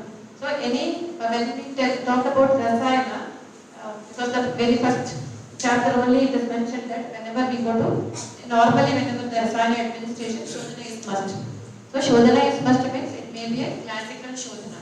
But whenever it says a case, depending upon the case, that different types of, as I mentioned earlier, different types of Shodhana can be done here. So the treatment principle we can adopt here is, one thing is Vata Nigraha, Pitta Shamana and Kapha Shodhana. So by doing this, we should see the bala of the patient. So by understanding the bala of the patient, we have to do the treatment principle, or we have to adopt the treatment principle which includes the Vata Nigraha, Pitta Shamana and Kapha Shodhana. So wherein there is an Agni and Datva Dipana and Shroto Shodhana, then the Rasayana or the Balya line of treatment. So here, Rasayana or the Balya line of treatment, that depends upon the Vyadhi we can select the Rasayanas, whatever the Rasayanas it may be. But before that, to obtain that Rasayana, we need to do the Shodhana. So this was the research work. First time I have started my research work, that is management of Arbuda with special reference to cancer and observation study during my PG course. 2006 to 2009, wherein I have just taken a few, the treatment, a protocol, wherein a few kashayas or tablet manchukuna like that I have selected because I was not knowing anything about it. Okay, so I should thank Dr. Sudhakar Reddy sir for making me to take this particular topic, the topic on cancer as my dissertation work. So here, that time, after completing that, once I joined JSS, then there were some patients, they were referring from Preeti Cancer Center because he was my co-guide also, Dr. Anil Thomas sir. That time I understood, after taking a few cases, I understood that we can, if at all we have to add some rasayanas, maybe sometimes we need some shodhana. So likewise, I have started the second a small work on, that is an open label single arm clinical study to assess the effect of Sadhya Virechana along with the Shivagutika in the subject of stage 4 cancer. So Shivagutika as a major rasayana tablet, and then before that a Shodhana therapy. So this is what I have started. And then now what I am doing is a controlled clinical study to evaluate the Ayurvedic comprehensive management of Arbuda vis-a-vis stage 4 cancer involving the digestive system. So here we have set of treatment protocol including a Sadhya Virechana with the Nandaravata Vyaranga and Gomutra, and then Abhayanishta, and then Shivagutika, and some more other medications are there. So then this is what the journey started, and slowly we have progressed into that. Or whenever we start doing something, then we may sometimes the patients will give some answers to us, or they will teach us, or means by seeing them daily, we will get different ideas, and then we will go back and we will read, so that many things will be understanding. So coming to this, because all the stage 4 cases I was telling about to you, so here the primary cancers leading to metastasis, maybe a breast, prostate, lung, kidney, thyroid, then it's metastasis in bone, then how we have to understand. So we can, and what is its signs and symptoms in the modern as well as Ayurveda. If there may be like Aspishula, Shota, Rauthalya, etc. The line of treatment, how we can understand. So that means it may be an Ekanga Lepa, Abhyanga, Svedana, Tikta Kshira Basti, because bone is the Shrotas here, Tikta Kshira Basti, Asti Sandhanakara, Agni Karma, etc. So likewise, each and every, the different types of cancers, depending upon their size, we can understand the different symptomatologies, and that particular Shrotas Chikitsa we can do. So it is, one more important thing I wanted to tell you is, like here it's a normal, what the other people are doing for any other diseases, what the treatment protocol we are doing. Similarly, only we are doing here also. It's not that very, very different kind of treatment principles we are using, but with the basic principles, understanding the basic principles is very important. So that's why dosha, dusya, or the Panchamahabhuta, Agni, everything is very, very important. So that type of, with the understanding, we can go forward with the different types of cancers, or whenever the different sites are there, we have accordingly we can do the Shrotaswise Chikitsa. For example, if lung is having its metastasis, then we can continue. We can understand the treatment line of Kshayaka or Chandrajakasa, or the Rajeshwar line of treatment, etc. So I can show you a few of the case studies based on this. So these are the different things. So coming to the case studies, here the first one of case studies regarding the gastrointestinal cases I wanted to show you. This was a squamous cell carcinoma of esophagus. Patient came with the complaints of heartburn. So actually this patient, when he came, he was having dysphagia, severe pain in the chest region, especially the burning. The total right side was having, right side to the back, he was having continuous pain and burning sensation, and there was a nodular growth in the right breast also. So he was unable to sleep since many days like that. And then this was the malignant esophageal ulcer. So because of that, only he was getting severe burning sensation, this patient. And he was given with the Ekanga Lepa. Most of the patients, the Lepa is having very good results.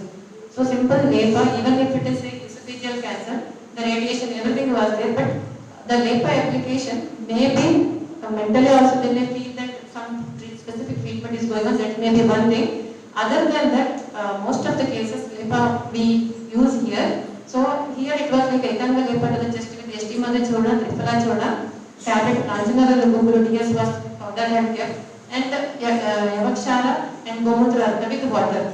And there was an Ekanga Abhyanga Nadisweda with Karpuradi Thailand Lugudina to the back. So this was the treatment given. And the syrup Amlicure, Manikala Rasayana, Kamaduga with Mautika. This was given for the first day, but still the patient got a little bit reduction. But once we started with Yashtimadu with Ashwagandha Kshirapaka, there is a drastic reduction in the symptoms. And this patient actually, it was in stage 3. With the modern intervention, they have mentioned already that we can undergo a surgical intervention, but the patient doesn't want to undergo, so straight away he came here and continued with, we have started with the different medications like Gruel plus curcumin powder with honey, then grab capsules because there is inflammation. So to reduce that, started with grab and then Shivagutika. Then this powder combination was given to him for the to home for continuation of the medication. So after 1.5 months, the patient, the symptoms was almost reduced, like whatever the Naharalasa, dysphagia, pain abdomen, Karnataka performance, if you see, from the 60% it is increased to 70%. So totally the patient was good with, leading his normal life, and he could able to take food also normally. So this was the report when he was admitted. Like you can see the WBC count, it was almost 20,000, and NSR was 100, and after it was 610, it has come to the normal. Like HP was improved 13.2, DSR was reduced, and WBC came to normal actually. But not only this, but his total quality of life was improved. And he was. So this is the patient's feedback after that when he came here.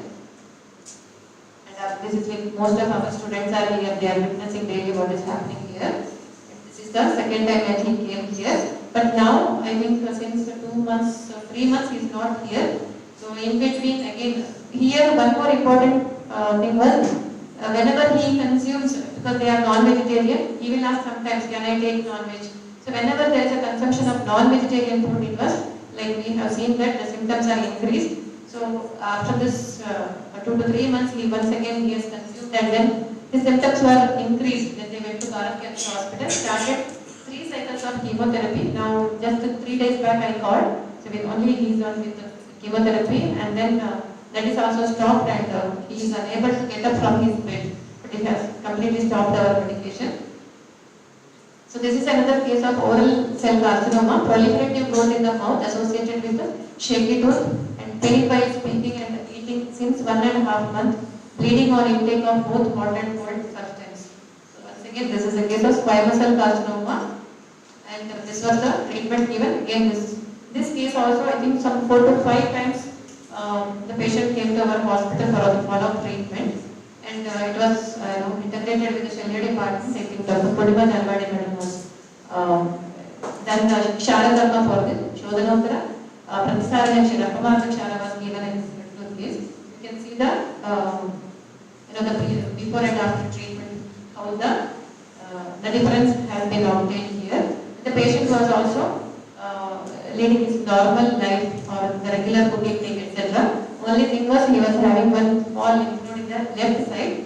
Every time when he, once again, he was a non-vegetarian person. So whenever he takes the non-vegetarian food, he used to get the inflammation of the lymph node. So this Ushna Tishna Sukshma Guna Chara helps in combating the Katinata or Sthirata of Guna of the Namsajarata. The explanation is there here. This thing. So this is regarding the Shivagutika, a bioactive profiling and evaluation of anti-proliferative and anti-cancerous properties of Shivagutika was studied, and it has come as very good results. So some respiratory cases. So this was another case of a 64-year male patient, complaints of severe dry cough with expectorant, sometimes blood tinge, as per the, and the pain, also complaints of pain over the left flank and axillary region, reduced weight of about 7 kg within 6 months. So this was a diagnosed case of classic Hodgkin's lymphoma, and it was like already had 8 cycles of chemotherapy. And then later when the patients developed all these things with the metastasis to the lungs, they told, then the patient we don't have any further, like if the patient is wished to take, he can take the chemotherapy as a palliative chemotherapy. Then they stopped that and they approached us. Actually, this patient we have after 1 or 2 days our mild shodhana, that is Mragavirechana with Gandharvastari Thailand, Gomutralika, then some oral medications. Nearly about 50 to 60% of the cough was reduced when we started with the classical Snehapana. So it was, I think,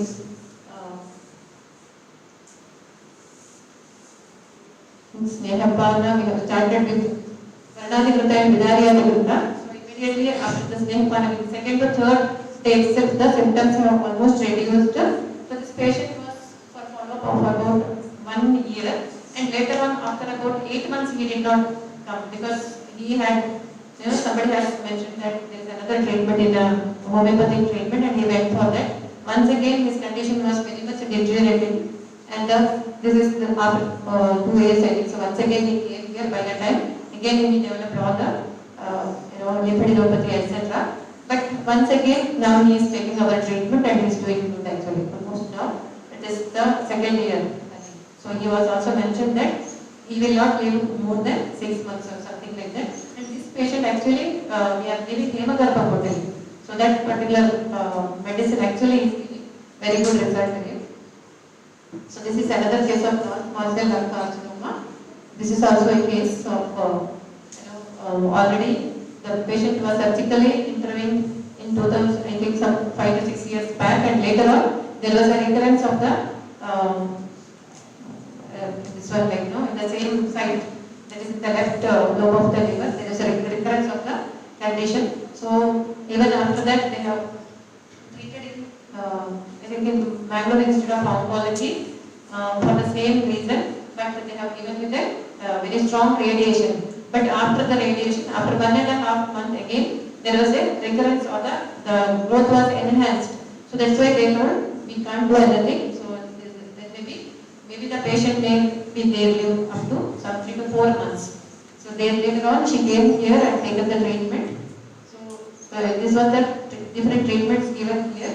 The patient actually, we have 3 to 4 courses of Snehapana, classical Snehapana and Virechana was done. She was very good. I think many of you may be knowing that patient also. And after that, 1 or 2 courses of Pastya also we have given. And once again, the Cruel Plus capsule. Actually, the Cruel Plus capsule I am using since 2009 or 10, I think so. Having multiple plasmas in that. So that is actually doing very good work. And along with that, Abhayarishta, Vasarishta combination. Mixture of Thalisana Churna, Malla Sindura, Shataputi, Abrata Pasma, Ashwagandha Churna, Bharangi Churna, Yashtimada Churna, Pippali Churna, Tripala Churna. All this combination was made and given to the patient for this thing. And yeah, you can see the result here actually after I think 1.5, nearly 2 years. So this chest CT was taken. In that it is mentioned no definitive mass lesion of the identified in the mediastinum. That means previously it was a known case of carcinoma, and you can see the the growth they have mentioned. But very after that the second CT has taken after 1.5 years, so the lesion was completely vanished. But now she is actually, this is actually why I kept her, because she is my own relative. So the thing is, no one can tell that the patient is going to die now. That's why Yavat Gantanata Prana. Isn't it? That means that is not in our hand. Till the patient is there, we have to do the active treatment. So she is there now also. Very recently she got a little bit serious. Now she was in Father Vilas Bangalore, and now they have taken her home. Now again, once again she is a little bit better after some, I think since 1 week she is okay. So this is another case of CF right colon with lung metastasis. This patient is there. Very recent. Actually, this patient also came in a very bad situation. He was like just lying down on the OPD bench the day when he came with a severe pain abdomen and especially the chest with the cough and all. And this patient also after 1 or 2 days, we started with the classical Snehapana. Why I wanted to tell is always, even when I was taking up my work for the PhD also, no? So there was a question like, how can you give, especially you are taking the Mradavirechana and then Abhayarishta or such kind of things, especially in GIT cancer, how it is possible. But actually, when we are really seeing that patient, we can understand whether we can give this particular medicine or not. So it is not that everybody the same treatment, but still depending upon the condition, we can change here and there. So this case was also, say, known case of carcinoma colon post-operative and presently with the multiple nodules noted in the bilateral the cavitation as described. That was the lung metastasis was there for this patient. And once again, with a similar 2 courses of classical Virechana was given to this patient, and he was actually not at all taking food properly. He started consuming normal food, and little bit means we could able to control his weight because he was continuously losing his weight, so that was also controlled. And this was the symptoms like Tasa, Shramashvasa, Raktastivana was there, which was completely stopped after the treatment. And this patient also we started with the Hemagarbha Potali for the later stages. And this was the report you can see, 8.72, the hemoglobin was increased to 9.5. And this is actually the patient, actually he is giving his feedback how he was previously.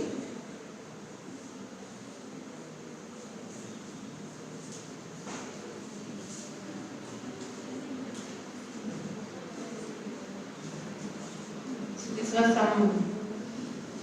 Okay. This is another case of CA colorectal with the metastasis. This patient was actually referred from previous Madam Dr. Shakuntala Madam who was here. She came from Bangalore. And this is the patient actually. So this case also you can see, no case of carcinoma rectum, status post-surgical and chemotherapy, no evidence of local recurrence. This is after 2 years of the treatment, and this patient was told that she may live only for 2 to 3 months. So this was actually now, and now also she is there. And previous, the photo was, her daughter is also studying in BM, now she is in final year, KTJ Ayurveda Medical College, Bangalore, and they were here, and our final year, I think they are now passed out from our college. They have contributed her medicine, everything, that's why I just kept it as a memory. Hematological cancer. This is another important case actually. A myelodysplastic syndrome. So here, this patient was said to go for the transplantation, the bone marrow transplantation, because they are very poor, and even they are not giving any guarantee that they can, even with the transplantation they can give well. So they have not gone for that, and they come here. And this person was having severe loss of appetite and pain in the right abdomen. So this was a very specific case with the right abdomen, and always his HB will be 5 or 4. So every 15 days he has to transfer, or there should be a blood transfusion. So this was after our treatment with the 2 courses of classical Virechana. So this was treated in terms of Tapan and Shodha. So then after the 2 courses of classical Virechana, then all all medications like Putarma, Mandalar, plus Shivakutika, Apriloha, this in different. I have just listed whatever the medications here. Otherwise, step by step the medications have been given to the patient in different follow-ups. And this patient also, whatever the Shramashvasa, Daurpalya, palpitations, fetal edema, then blood transfusions, pain has come in, everything has come down. So there is after 2 to 3 months of the treatment himself, he was very much improved in his quality of life. Actually, this is also giving the feedback of the patient. So another cases of left carcinoma of the left breast. So one more thing, whenever we treat the breast cancer, so many times, especially in village areas, they will not, come as a first thing to the modern also. They will always think that it may be something, and once it has grown bigger, and then suddenly there will be a pull, etc., or even they will have a ulcerations. They will come to us. So that is what happens. Or there will, because of the heavy tumor, there will be very much nagging type of pain in the breast and the shoulder. That time only they will come to us. So this is what happens. So such a condition we can go for the Ekanta. So I don't have, I think later I have the thing. You can see whenever you might have seen the pure orange appearance of the breast with the, whenever there is a very big mass. So even within 2 to 3 days of the application of the labor, this appearance will change. And if you palpate, there will be a increased warmth will be there because of the excessive metabolism in that particular place. So that all those kind of things, symptoms will be reduced.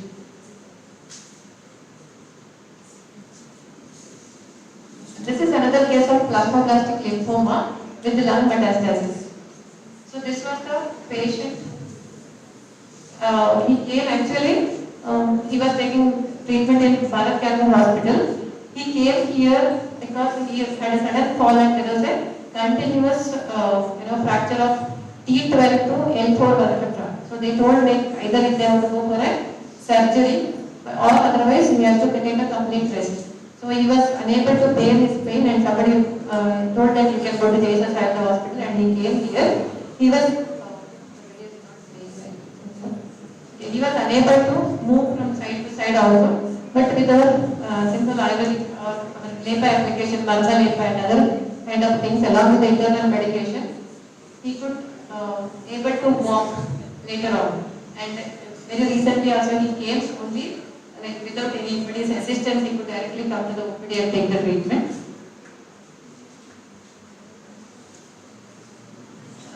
Sometimes our treatment will be either it may be a symptomatic relief or many times as sir was mentioned, no, we will have a major area in to control the or to halt the recurrence of the disease. So it is such a case like a case of CA ascending colon with the patient having many different symptoms of the post-surgical event. So she was having lot of swelling. There was a septicemia happened to this patient, and later on she was having very much aversion towards the food. She was totally lost his weight. So likewise, and this patient later on we have started after the Mriduvega incident. We have started with the Snehapana. With the second day of Snehapana, she was asking, so can I have some more food like that? That means immediately after the Snehapana, actually the patient's appetite is improving. So that is what we can go directly. So most of the cases, what I have seen, even though it is a stage 4 or any like the CA colon, because it is here, there is no evidence of disease in this case. But what we have understood is Shodhana is actually acting like an elixir. So, but depending upon the condition, depending upon the bala of the patient, actually you can plan the proper Shodhana. Maybe whenever you select the drug, accordingly you select. While telling about the Adbhuta Chikitsa, so Shishitacharya mentions that it is Grantivat Chikitsa. So for Granthi he mentions that because it is the Gratanata is more, the intensification or the compactness of the dosha is more, you should choose the different types of Neha, like it may be a combination of Neha. Maybe it is a Yamaka or Trivrut or it may be a Mahasneha, that means a combination of two Snehas. Maybe if it is a Grita Taila or Grita Taila Vasa or Grita Taila Vasa and Majja. That means whenever the treatment or the disease is more complicated, it is having more intensity, then you can go for the combination, you can increase accordingly. So your Snehapana, if you use this Grita Taila combination or Grita Taila Vasa or the Majja combination, then accordingly you can do the Samprapti Vigatana. That is what we have to understand. So here also, that's why whenever we do this particular Snehapana, actually we are getting very good results. So this is another hepatocellular carcinoma. This patient is from North Karnataka, so who was having a liver hepatocellular carcinoma, which is already have taken chemotherapy, and later there is a thermal ablation was done in Bangalore, and later on he is coming now for the a therapy like a rejuvenation kind of a thing. So there are people now who is coming to us for the rejuvenation treatment, and this patient every time they will come here and they will take one course of Virechana, and he was actually having bilateral lower limb edema, so which was completely reduced now after the taking the treatment.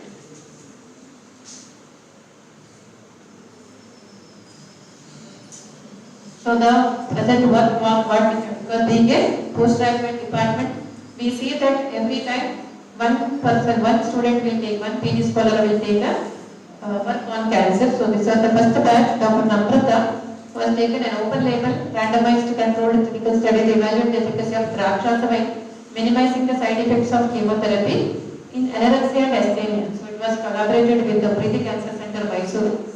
Actually, she has got very good results. In only one drug has taken. It is just to minimizing the chemo effects.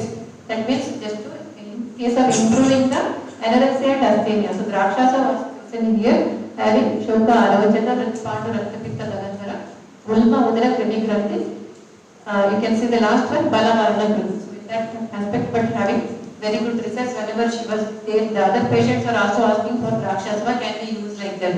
That is also feedback was. This is another study, an open label, randomized controlled clinical study to evaluate the efficacy of Kadigarishta and Chandraprabhavati as an adjuvant in improving the quality of life of subjects undergoing chemotherapy in stage 4 cancer by Dr. Mahant Gowda. So, this is Dr. Mahant Gowda, and we can see we just selected by seeing the Falashruti of here. Like Falashruti, there is Mahakushtani Hridroga, Panduroga, Arvadam Tata, Gulmam, Granthi Krami, Kasam Tata, Pikodaram Jayat. It was a Kadigarishta.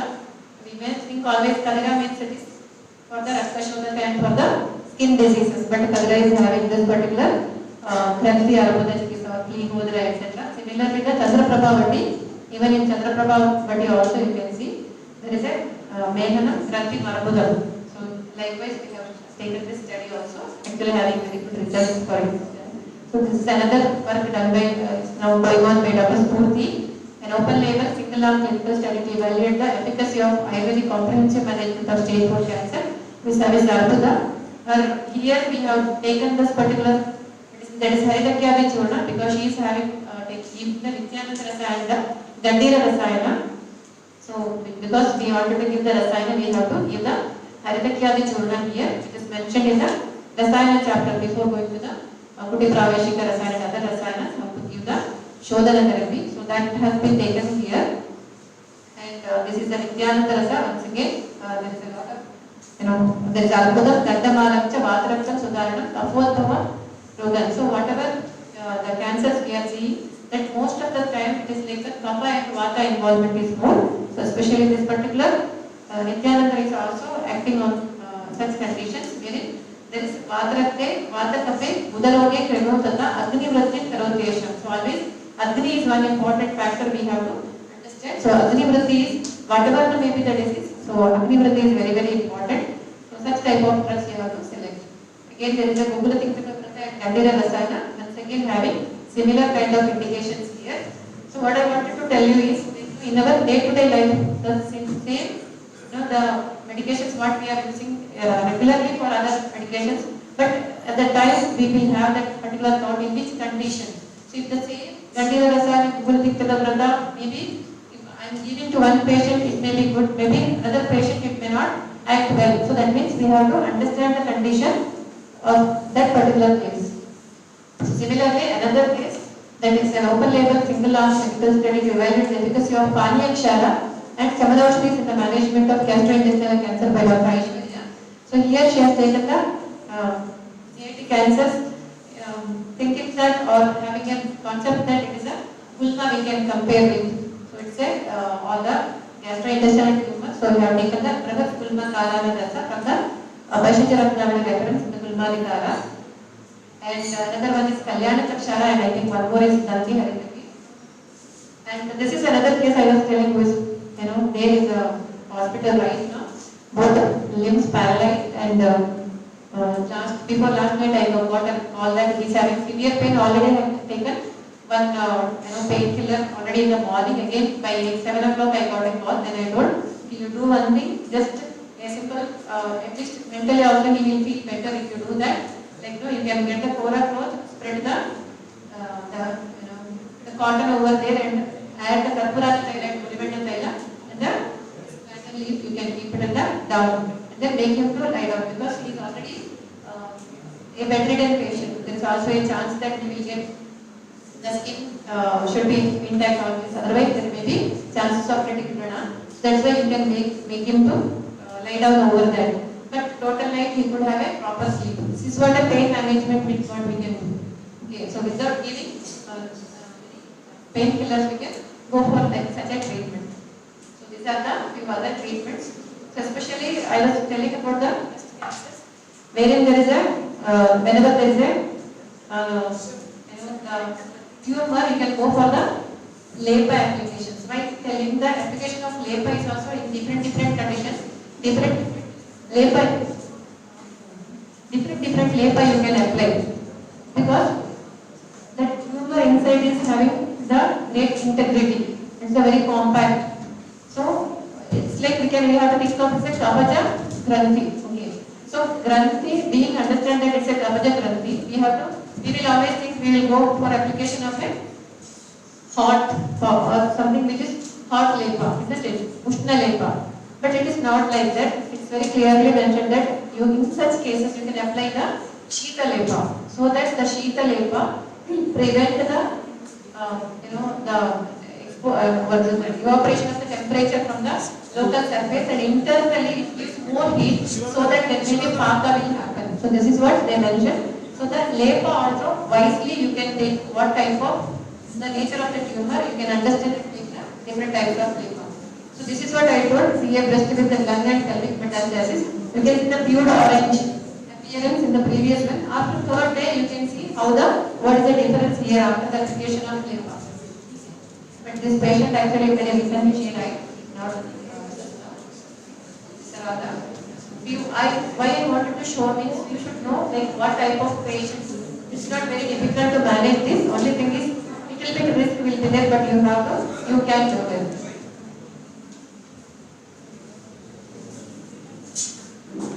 So this patient yesterday they called me like having a CA ovary with liver metastasis and metastasis to the pancreas. So yesterday they called me, her daughter called me. This is the third year running. But yesterday I came to know that they are already 3 years back only they told that the patient is not going to live more than 2 months. This I was not knowing. Actually yesterday her daughter was telling, and now they are telling they can go for a surgery. One doctor told you cannot go for a surgery, but yesterday they mentioned that from Hindwai we can undergo a surgical intervention. So what to do if you are telling I will go, otherwise we may not go for that, or we can continue with Ayurveda treatment like that.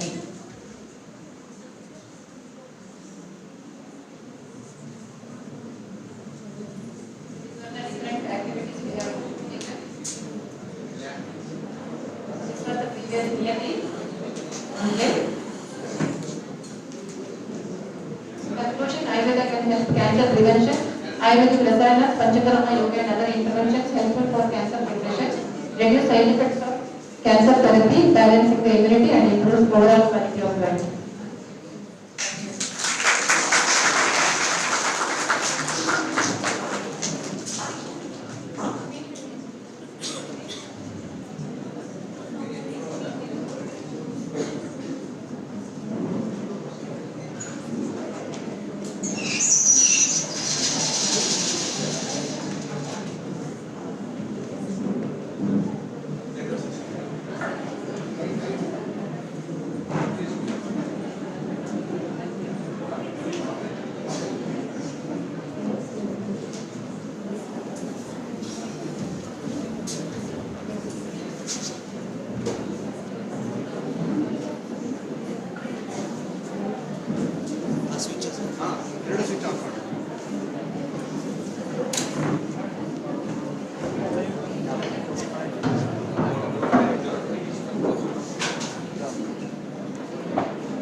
Silent please.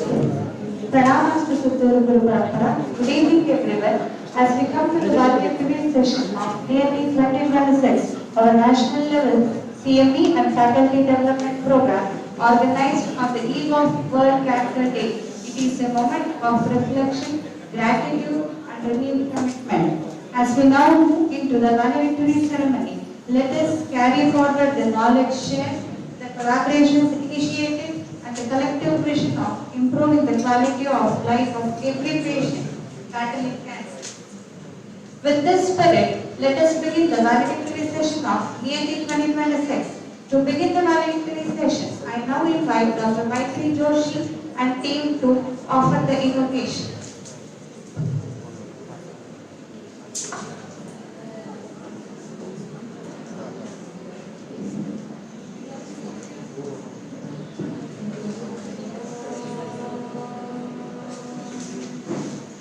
Kshutra Gandhani Nadaviha Chalatanda Moda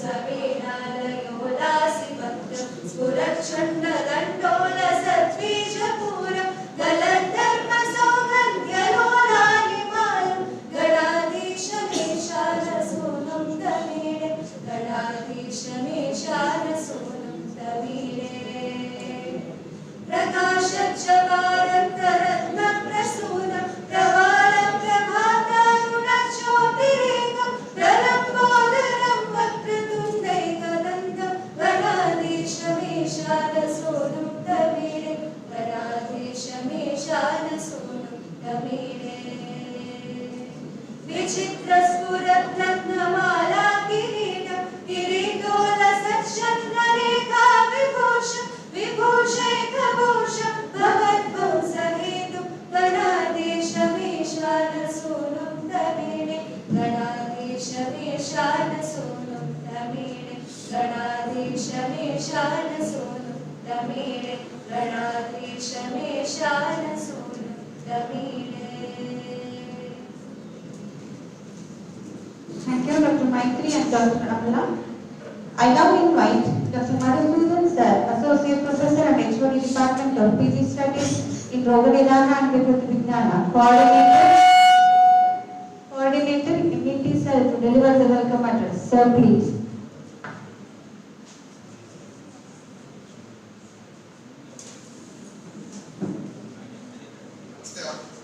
Pranams to His Holiness Mahaswamiji. Maybe the whole process of NIYATI-2026 started many days ago. We were expecting this to be so happily ending, and I am happy to be welcoming you all to this valedictory session. I would wholeheartedly welcome our Director Sir for his presence here. Sir had a long hiring day today. In spite of that, Sir has agreed to be present on this valedictory program. We wholeheartedly welcome you, Sir, for being present here. I also welcome Madhu Sir, and we heard his lecture and it was so enthusiastic, Sir. We welcome you to this valedictory program. We wholeheartedly welcome our ever-charming principal, Sir, for being present, Sir. Thanks, Sir. Welcome, Sir. Deepa ma'am, Meena ma'am, you both don't need a welcome from me. You are the pillars of this program. We wholeheartedly welcome you to this. And I also welcome all the staff of our institution. I wholeheartedly welcome the PGs. Most important of all seminars are delegates. I wholeheartedly welcome all the delegates who have come across India to this program and who have also joined online to this program. I welcome you all. Special welcome to the staff of Department of Ayurveda and the PGs, Postgraduate Scholars of Department of Ayurveda. Welcome you all, and also welcome to my committee members, MET cell members. Welcome to you all. Thank you. Thank you, sir. I would also like to welcome you to the valedictory session, sir. Now it is time to reflect upon the journey of NIYATI-2026. I invite Dr. Netra Bihupalli, Assistant Professor, Department of PG Studies in Ayurveda, to present the report of the event. Ma'am, please. Shri Gurubhyo Namaha. Good afternoon, one and all present here. Respected dignitaries on and off the dais, esteemed faculty members and dear delegates. It is my pride to present the report of NIYATI-2026, a national level CME and faculty development program on integrative approach to cancer on the eve of World Cancer Day, organized by the Department of PG Studies in Ayurveda and Medical Education Technology Cell, JSS AMC Mysuru, in association with Ayurveda Kottakkal. We received a total of 190 registrations from 18 colleges across the country, inclusive of both in-house and out-house undergraduates, interns, postgraduates, as well as faculty members, especially from SDM institutions, All India Institute of Ayurveda, Delhi and Rajkot. A paper presentation competition was organized on various concepts of cancer for all the delegates on 20th February 2026 on both online as well as offline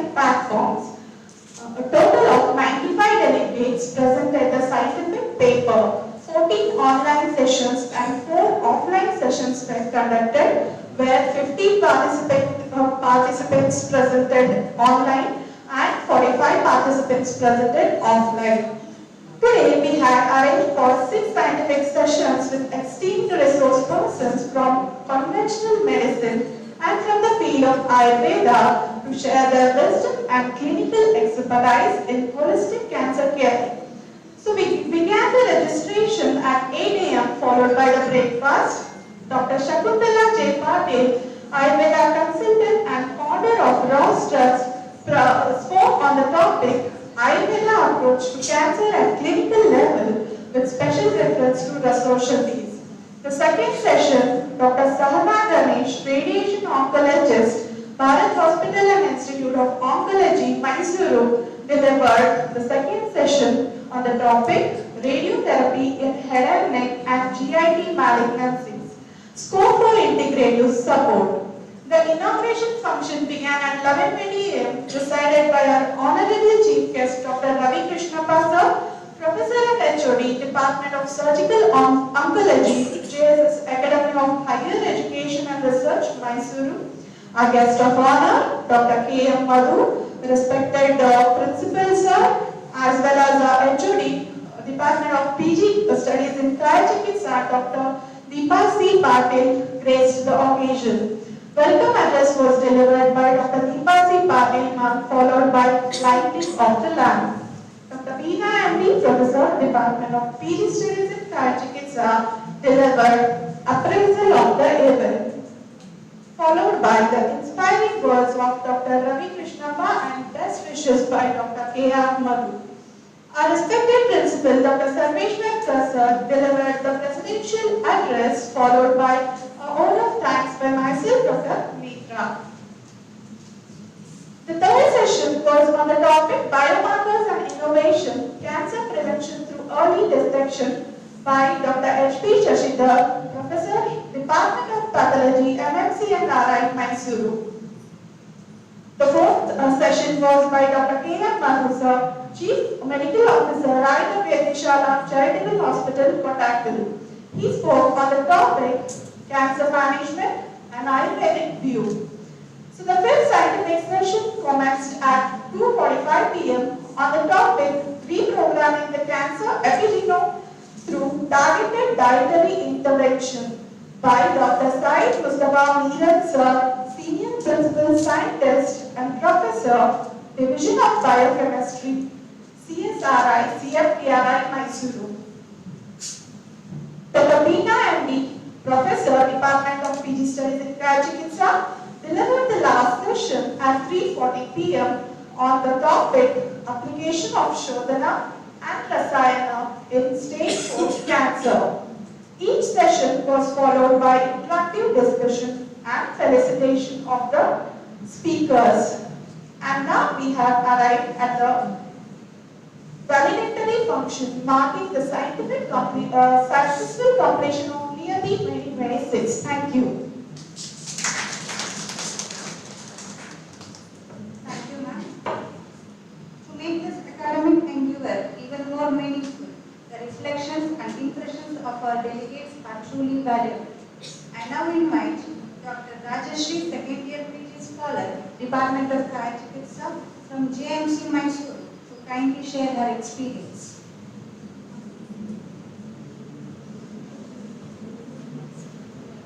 Good evening, everyone.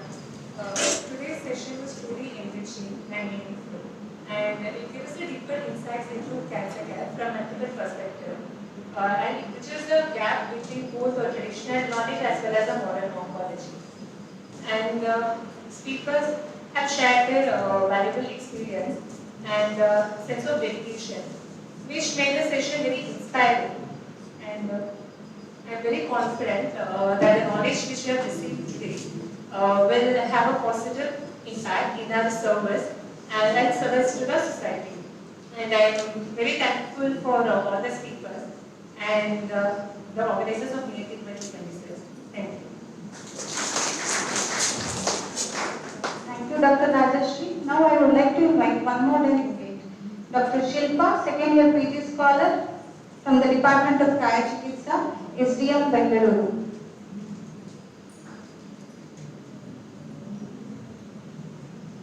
all, myself Dr. Shilpa, second year PG scholar, Department of Hygiene and Bangalore. First of all, I would like to thank all the guest speakers from morning to evening who gave us knowledge about the integrative approach in management of cancer and the importance of drugs that we should use in the management of cancer based on the phases of the stages and phases in cancer and based on the Roga and Rogipala also.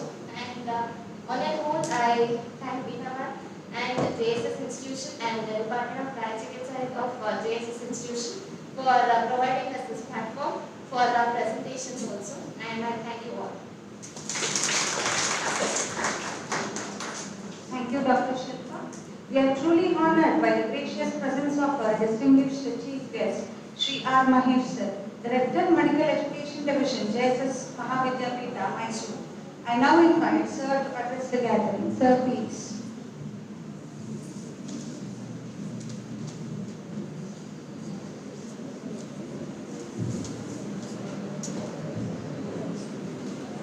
Submitting my sincere pranams to His Holiness Jagadguru Sri Shridhar Krishna Mahaswami.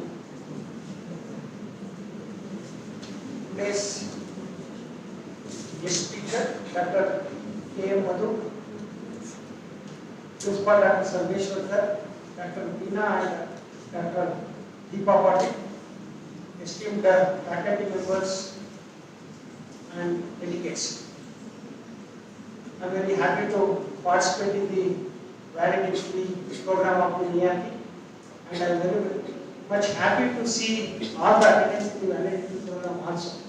Normally in the conference or the CME, so we will not be able to see much crowd in inauguration and also during the validity, but with patience we are all waiting. So thank you very much, and I hope today we had a very wonderful session from the esteemed guest speakers, both from the modern medicine and also from the traditional medicine of the Ayurveda. This NIYATI 2026, which is being organized on the celebration of the on eve of the World Cancer Day, so which is normally being observed on February 4th.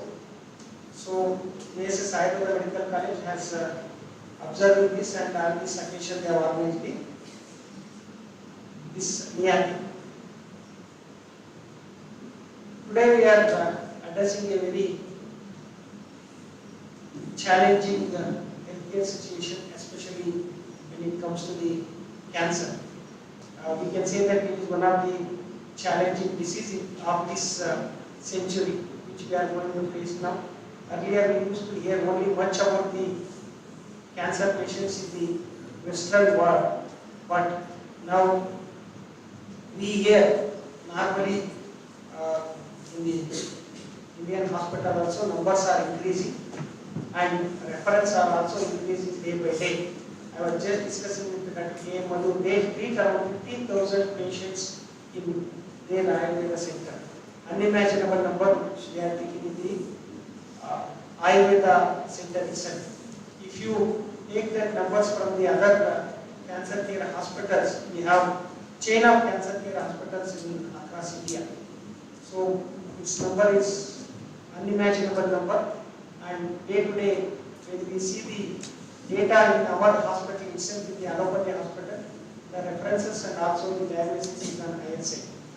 So as an Ayurveda student, you all know that because of the lifestyle modification and also the food habits majorly has tremendously contributed for the cancer. So hope is today they have addressed all these issues, that you have made use of their good knowledge, and by hearing the feedback from the delegates, hope we have benefited with this kind of a CME. As an Ayurveda doctors, you have the more responsibility towards spreading the awareness about the cancer and also lifestyle modification. That is, you have a major role in preventing the cancer. So you have to educate more about the lifestyle modification and also propagating the Ayurveda Dinacharya. Definitely it is going to reduce the numbers.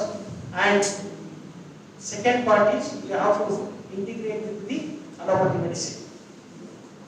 Only two options we have. One is prevention and also integrating with the allopathy medicine. Even when we started this research center by Dr. Veena, we have told that we have conducted the workshop also. Never we have told that we are going to cure the cancer. So we are only trying to improve the patient's quality of the life. So that is the only thing which we have did earlier. 2 years back also a workshop has been done. So now also they were organized. So as an Ayurveda doctors, we have the responsibility of police prevention and also integrating into the allopathy person, and finally the patients has to get benefited. In this angle, JSS Ayurveda Medical College and Hospital has an integrated into the JSS hospital, an allopathy hospital, and also they are working with the other Ayurveda hospitals who are pioneering the cancer treatment to provide the best care for the patients. As most of you are the postgraduate students, you have a very challenging task. Definitely you are going to get very good knowledge because of the technology and also with the workshops like this.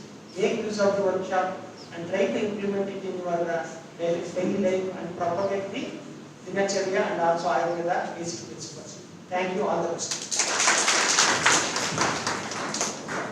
Thank you, sir. Your presence has added great significance to the valedictory session of NIYATI-2026. Recognition is the greatest motivation for excellence. It is now time to honor the outstanding achievers in scientific paper presentation. For this, I request Dr. Anakrishna P., Assistant Professor, Department of PG Studies in Chikitsa, to announce the list of achievers. Ma'am, please. Namaste. We from the Department of PG Studies in Chikitsa are excited to announce the top 27 best papers from the online and offline paper presentation. Competition held on 20th February as a part of NIYATI-2026 National Level CME. Out of 95 presentations, these papers stood out. So I request all the winners to please come forward to receive the certificate, and I request Dr. K. Madhu sir to distribute the certificate. I also request all the dignitaries on the dais to join for the certificate distribution. First, Dr. Rakshita.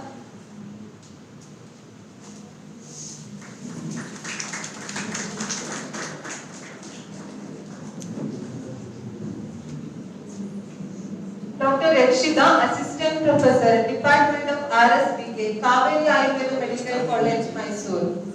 Dr. Rinju.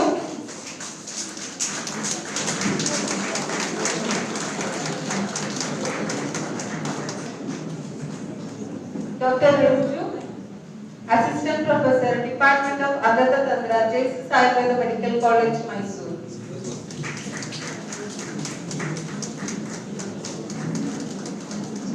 So next, Dr. Mandara Shetty. Dr. Mandara Shetty, PG Scholar from the Department of Chikitsa, JSS Ayurveda Medical College, Mysuru. Dr. Rita M., Department of Swasthavrata. Dr. Sangavi from PTSR Department. Dr. Vasudha.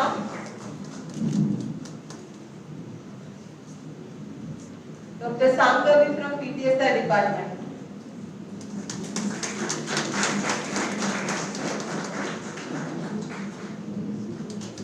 Dr. Vasudha from Yoga Vidhana Department. Dr. Vignesh from Yoga Vidhana.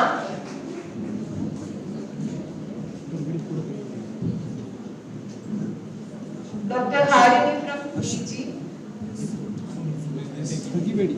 Dr. Vignesh from Yoga Vidhana Department.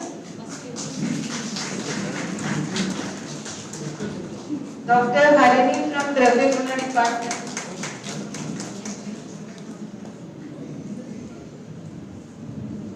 I request Dr. R. Mahesh sir. This side. Next please. Dr. Sandhudi Chandana from Rogadidana. Dr. Shivani from Swasthavruta.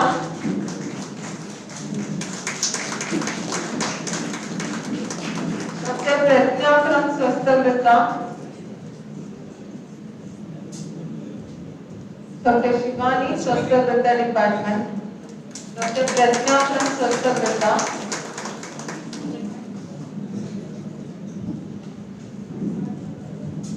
Dr. Pratna from Swasthavruta Department. Dr. Shreyas D.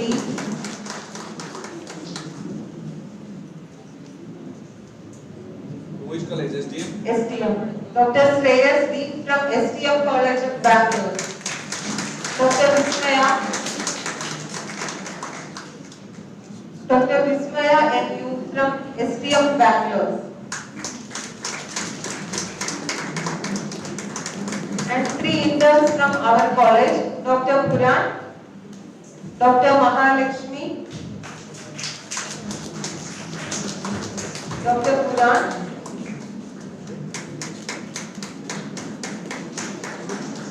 Dr. Mahalakshmi, Dr. Harshita V. Kumar, Dr. Harshita V. Kumar, intern from JSS Medical College, and 3 of our final year students, Miss Disha, final year UG, JSS Medical College, Mysuru, Miss Abhijna,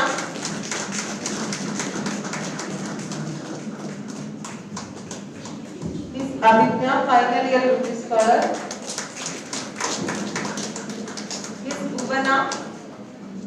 Miss Bhuvana, final year UG student from JSS.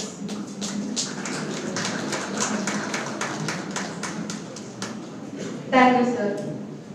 Other 8 best paper awardees won't be able to receive their certificates in person. We'll be sending e-certificates. Thank you all the participants and congratulations to all the best awardees, and thank you all judges for your valuable inputs. Thank you. Thank you, ma'am, and congratulations to all the winners. As we come to the end of this valedictory session of NIYATI-2026, it is time to express our heartfelt gratitude to all those who made this event a grand success. I now invite Dr. Deepa C. Patil, Professor and HOD, Department of PG Studies in Kaya Chikitsa, to propose vote of thanks. Om Shri Dhanvantaraya Namaha. Respected dignitaries on and off the dais and all the gathering here. It's an immense pride and honor and heartfelt pleasure that I stand before this gathering to propose a vote of thanks to the valedictory function of NIYATI-2026, organized by the Department of PG Studies in Kaya Chikitsa, JSS Medical College, in association with Ayurveda Charitable Hospital for Technology. On this great occasion of NIYATI-2026, it's my proud privilege to thank our today's chief guest, Honorable Director, Medical Education Division, JSS Mahavidyapita, Shri R. Mahesh sir, who is a pillar behind all our endurance in executing all the plans at the earth. Thank you, sir. I would like to thank our today's guest of honor, Dr. Madhu K.M., Medical Officer, Ayurveda Charitable Hospital for Technology, for gracing the occasion. I sincerely thank our principal, Dr. Sarveshwar sir, who is the guiding force in all our academic ventures. Thank you, sir. On behalf of our institution and our department, I wholeheartedly thank our principal, vice principal sir, Dr. Srihari sir, Dr. Shivrasad Pude sir, and from hospital RMO, Dr. Nishita madam. On this occasion, I thank the MAD sir, Dr. Madhusudan, who is the coordinator for making this occasion successful. I'd like to thank our sponsors for today's NIYATI-2026, Dr. SNA Pharmacy, Dud Papeshwar, and Gupik Pharmacy for sponsoring the NIYATI to make it a grand success. I would like to thank all the resource persons, 6 resource persons, 2 days resource person for making this occasion a grand success. and our judges from all the department of JSS AMC for the oral presentation and making this a grand successful. And not but the least, I would like to thank all the delegates who are from all the part of Karnataka and made this occasion, that is NIYATI-2026, a grand success. And I would like to thank all our department staff, our PG department, and all the UG students who have gathered here and made the room full. Thank you one and all. Principal are deputed to the guests and students. Yes, sir. I would like to thank all the principals, sir, of the respective colleges who have deputed their students and made this occasion a successful. Not but the least, I would like to thank all the teaching and non-teaching staff who made this a grand success. Thank you one and all.